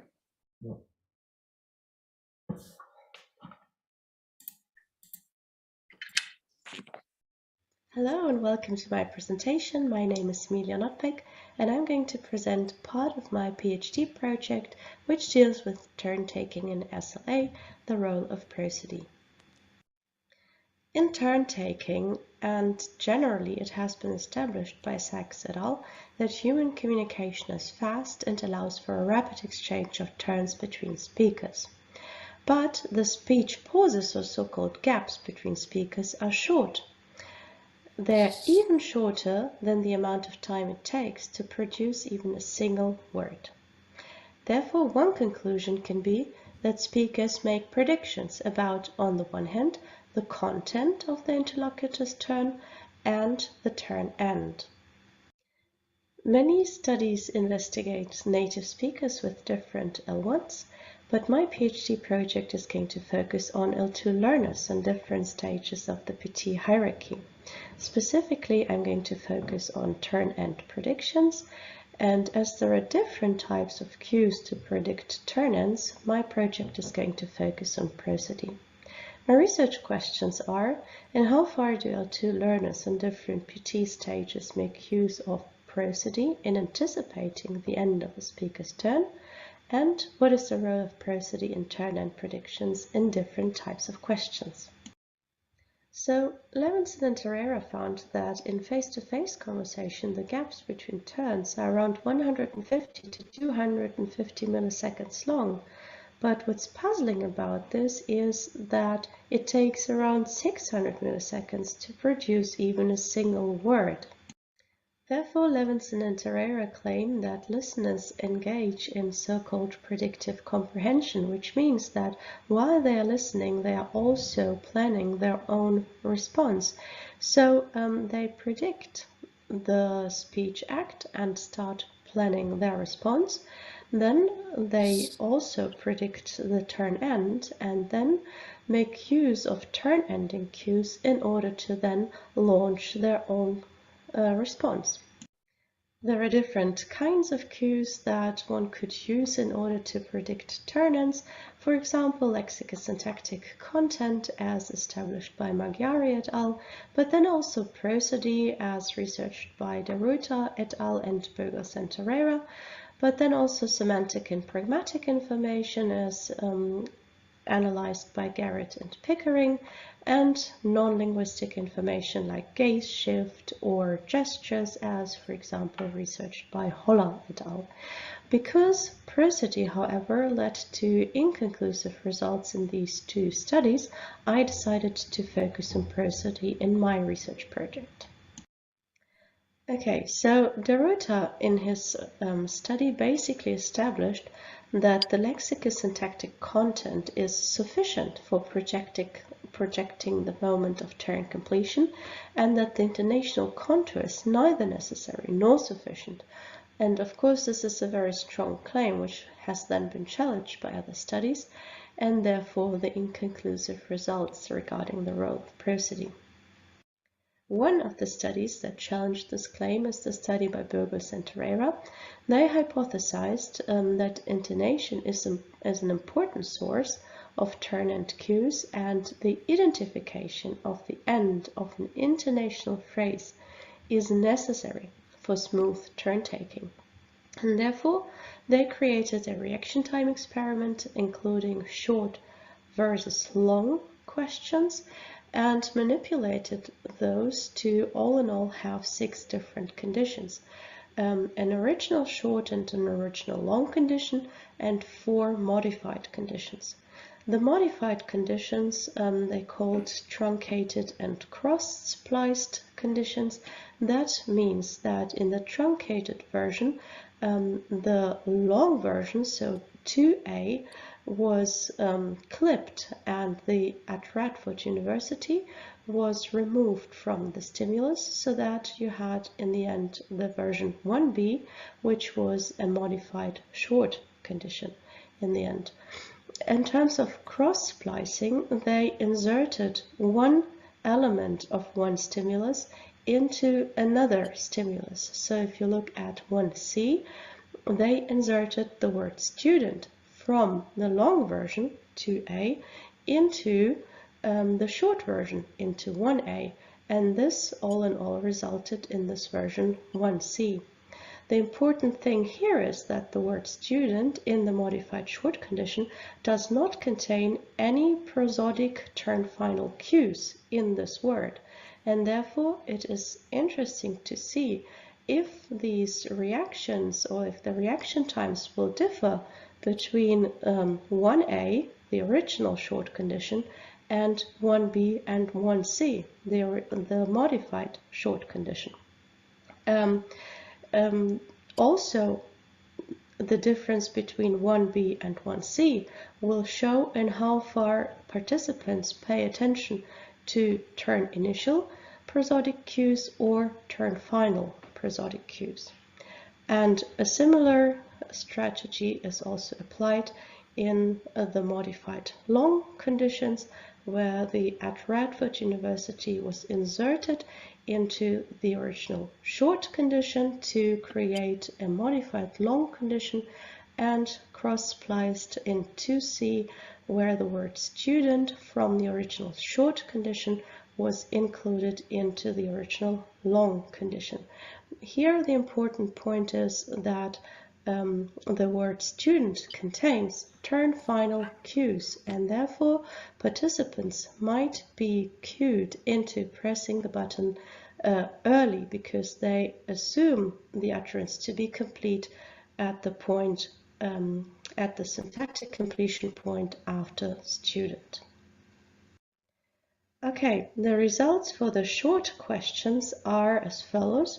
There were longer reaction times in the manipulated versions, as no salient phonetic cues to an intonational phrase boundary were present in the final word, and prosodic information in the final word affects reaction times, which means that participants paid attention to late prosodic cues. The results for the long questions are, most interestingly, that no button presses occurred at the syntactic completion point in the original long version because there was no international phrase boundary. However, button presses occurred at the syntactic completion point in both modified conditions, which means that participants perceived the long utterance as complete before it was actually complete. However, there was no difference between the modified versions, which also points to the fact that participants pay attention to late cues. Okay, so we have these two studies which lead to mixed results regarding native speakers, and I'm going to look in my study in how far second language learners on different levels of acquisition also make use of prosodic cues in identifying the turn end of different types of questions. So in line with Burgos and Herrera, I also created an experiment, and I'm going to tell you in the first part how I created the stimuli and then how I collected the data. So first of all, I recorded a natural conversation between two native speakers.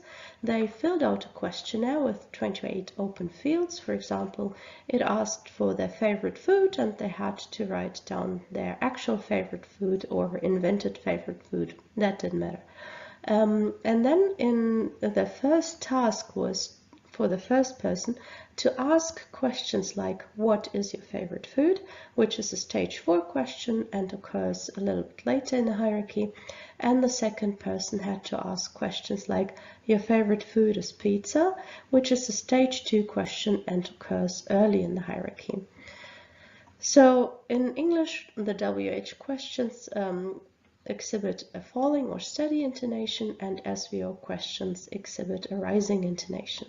So from these open fields that I had, I selected 15 WH questions and 15 SVO questions, and the mean length was 1.3 seconds and 1.34 seconds. In a second step, the participants had to do the questionnaire again, and here the first person had to again ask WH questions, but then add at the moment at the end of the question. So, what is your favorite food at the moment? The second person similarly had to add at the moment, which then resulted in your favorite food is pizza at the moment. And here again I had 15 WH ATM questions and 15 SVO ATM questions, and the mean length was again similar. Okay, as for the manipulation, so I had two original versions, so an original short version and an original long version, and then I also truncated the long version and inserted the at the moment into the original short version, which then resulted in a modified long version because I had the first part from the short version and the last part from the long version. This one I termed short plus ATM. And the truncated long version I termed long minus ATM, which was only the what is your favorite food, which was then the modified short version. So all in all, I had 60 WH questions in these 4 conditions. And of course I did the same for the SVO questions, which also resulted in 60 SVO questions in 4 different conditions.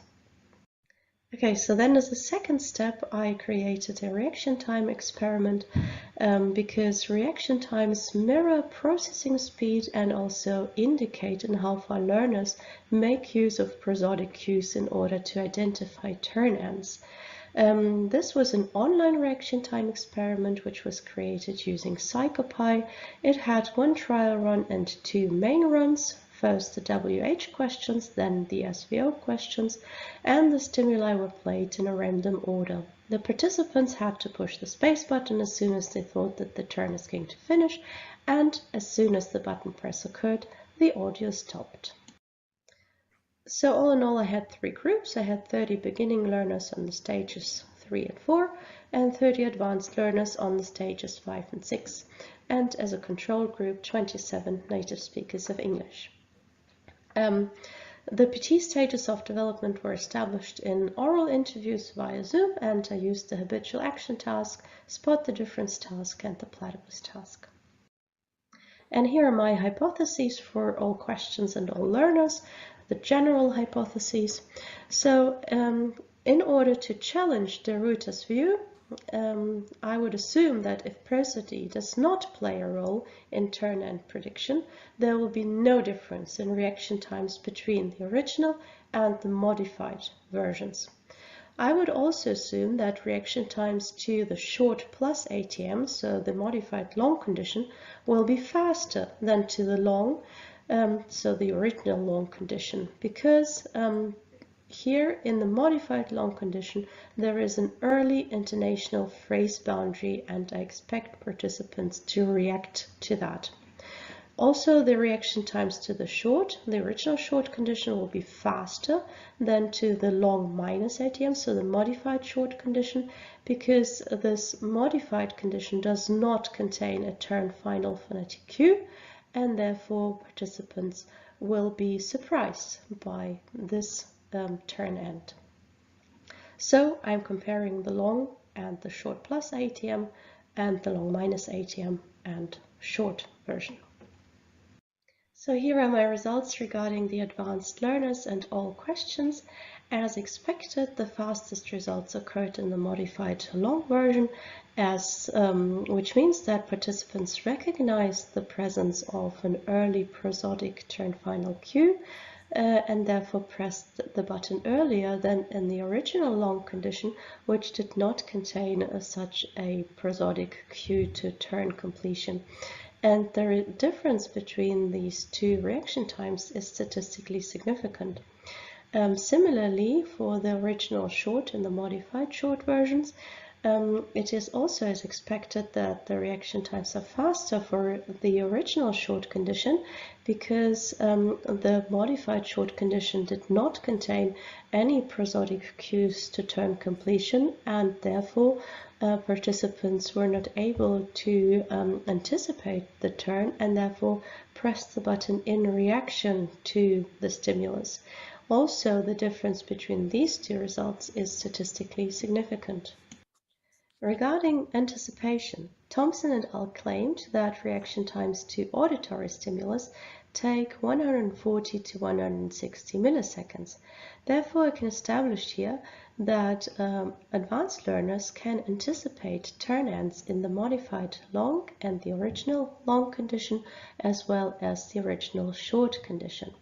They cannot anticipate turn ends in the modified short condition because there is no prosodic turn final cue present in this condition. I said at the beginning that I wanted to look at different questions.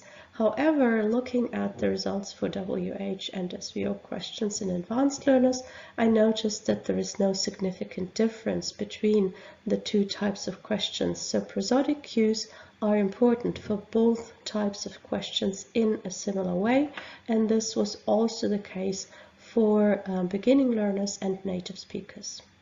Therefore, I decided to summarize them into all questions. And therefore, you see the all questions results here for native speakers, advanced learners, and beginning learners. As you can see, the native speakers, which are the light blue colored here, display the fastest reaction times for the modified long condition, but also fast reaction times for the original long condition. However, the difference here is also significant, which means that native speakers also pay attention to prosodic cues, which are early in the modified long condition. And the same also applies for even beginning learners who can anticipate the turn ends in the modified long version and in the original long version.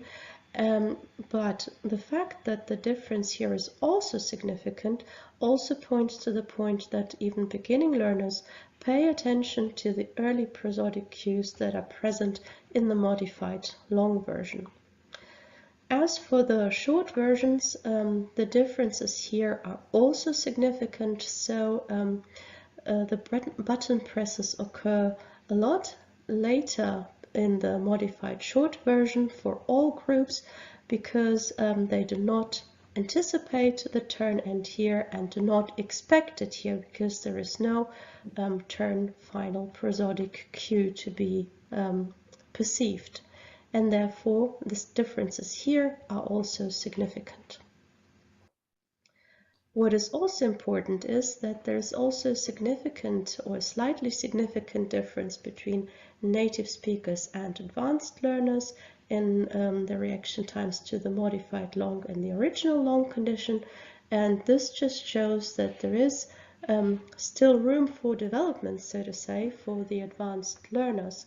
However, this is not present in the original short and the modified short condition, as the differences here are not significant.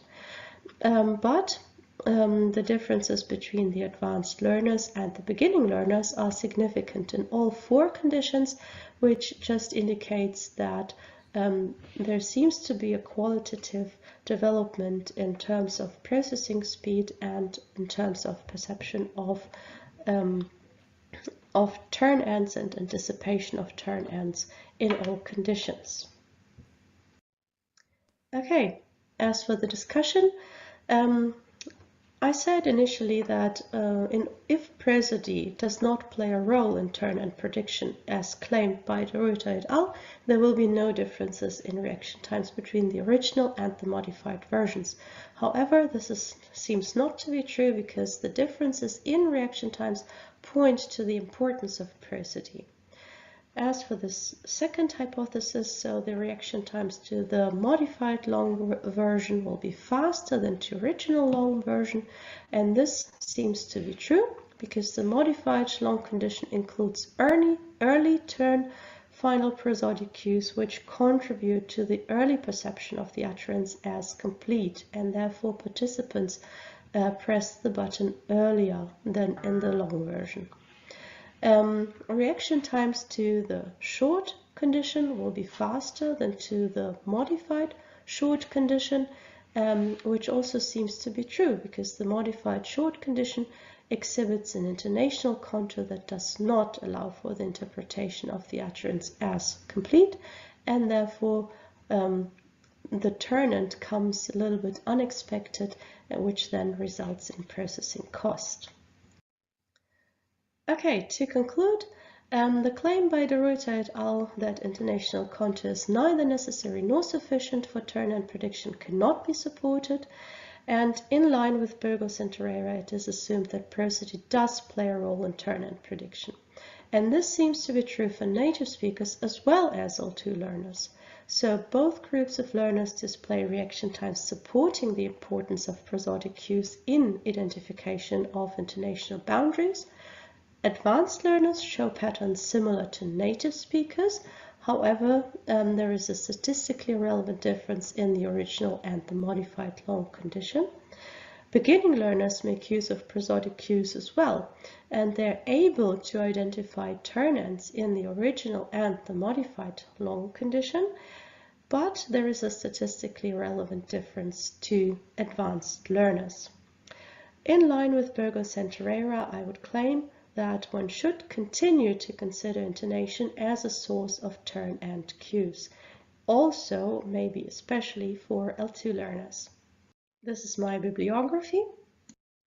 Thank you for your attention. Are there any questions? All right, thank you, Ms. Emilia, for the very insightful presentation. Now, I would like to open the floor for question and answer session. As noted earlier, we have around 10 minutes, so feel free to address any questions. Yes, thank you. If there are any.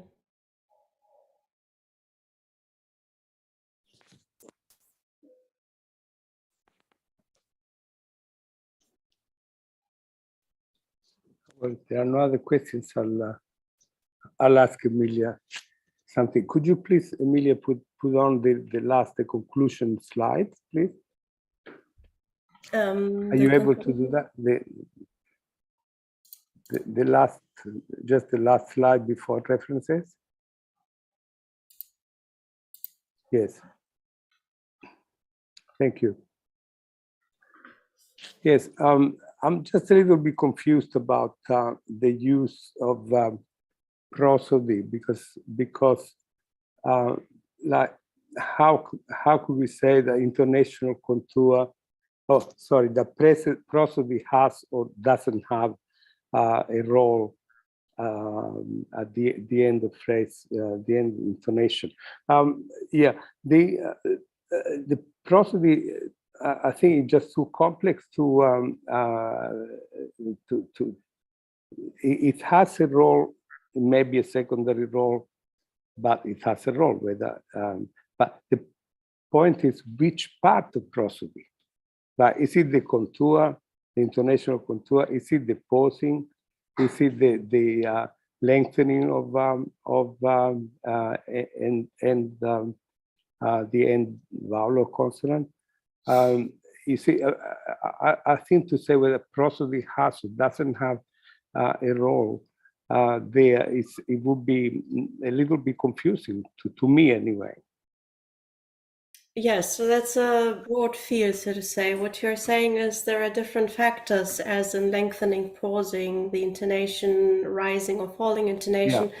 Yeah. At this point, I only looked at rising or falling intonation in questions. That's why I picked questions in the first place.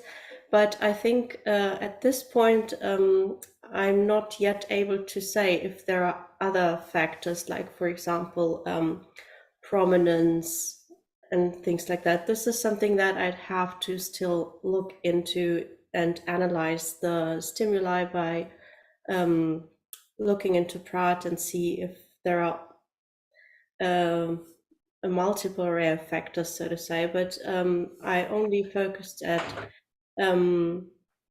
intonational contour in line with the study that I, in a way, replicated by Burger Centrera. Right, right. Yeah, just that second line, the second point that you have there, it doesn't talk to me in a way. Like, I don't know what it means, because prosody will be there. I mean, prosody taken generally. So how could one even conceive that it has no role? I mean, it could be redundant for sure, but yeah. But anyway, yeah. Well, thank you for your I really like it, because prosody has been probably not as prominent in PT, so it's good that somebody's looking at it. Yeah. Yeah. Okay. Maybe Marco? Can you hear me, Emilia? Yes, yes. Hi, good to see you. Well, thank you. This is very, very interesting. And as Bruno said, this is an area that, you know, in which little has been done in PT, prosody, and it's really important to investigate it in more details. I just have a, you know, very quick question, and I know it's an area that is quite problematic, but have you mentioned information structure as well, right, at the beginning of your presentation, as one of the components that contribute to identifying the turn ends, right? And I was wondering if you've thought about investigating that as well, and that could be an area which you can work with complementary to prosody, right? So have you thought about looking at those, at some informational aspects, or is it well beyond now your, I don't know, considerations? Yes, so what you're talking about is probably this lexicosyntactic content that's been investigated in other studies. Is that right? Not necessarily. I mean, I was thinking about prominent and non-prominent information, where the focus is, where the topic is. So the distribution of topical and focal information in your sentences.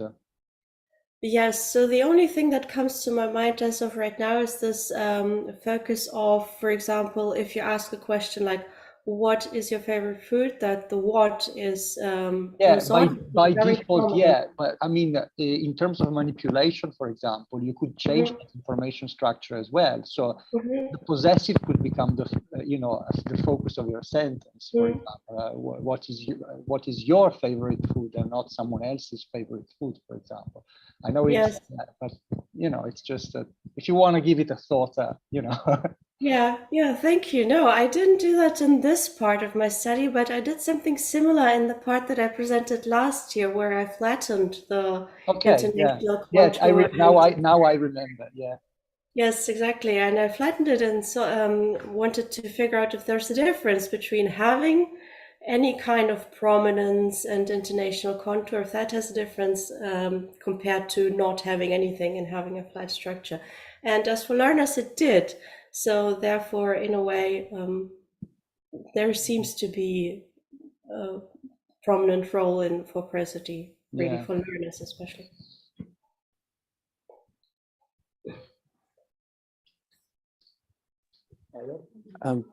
Amelia, thank you. Okay. Howard, I think. I really enjoyed that. I wanted to ask you a question that goes a little bit beyond your data. You've used stages 5 and 6 as advanced and 3 and 4 as beginner. Do you think the difference between those two groups is inherently connected with the stages? In other words, do you think there's something special that happens at stage 4 that leads to this? Or are the stages simply standing for kind of a more scientific representation of greater sophistication in the use of the language, and therefore it's not staged, it's just a gradual improvement with experience or skill? At this point, I would argue for the latter, I think, because yes, it's difficult to say at what point does this shift in a way happens where learners start to anticipate turn ends similar to native speakers. And as looking at my data, I know that they don't do that at the beginning, at the stages 3 and 4, but to argue that, yes, at stage 4, or at the beginning of stage 5, this is where it happens. I think this is really difficult to say for now. I would just assume that it's a gradual development of sophistication and skills, as you said.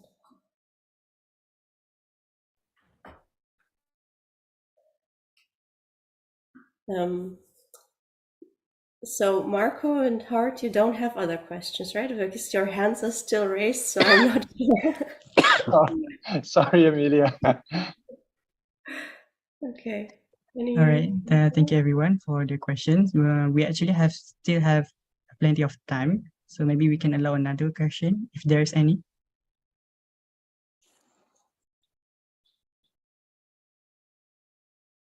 If there is no other question, I would like to thank Ms. Amelia from Paderborn University, Germany, for her insightful presentation just now. Yeah. Thank you, everybody, for listening. All right, everyone. That marks the end of the second day of our 21st International Symposium of Processability Approaches to Language Acquisition this evening. To our key speakers and presenters, thank you so much for your time and insights. To all participants, thanks for joining in. On behalf of the organizing committees and International Islamic University Malaysia, I would like to apologize for any shortcomings throughout the program. We'll be meeting here again tomorrow. Until then, wherever you are, stay safe and have a good rest. Thank you.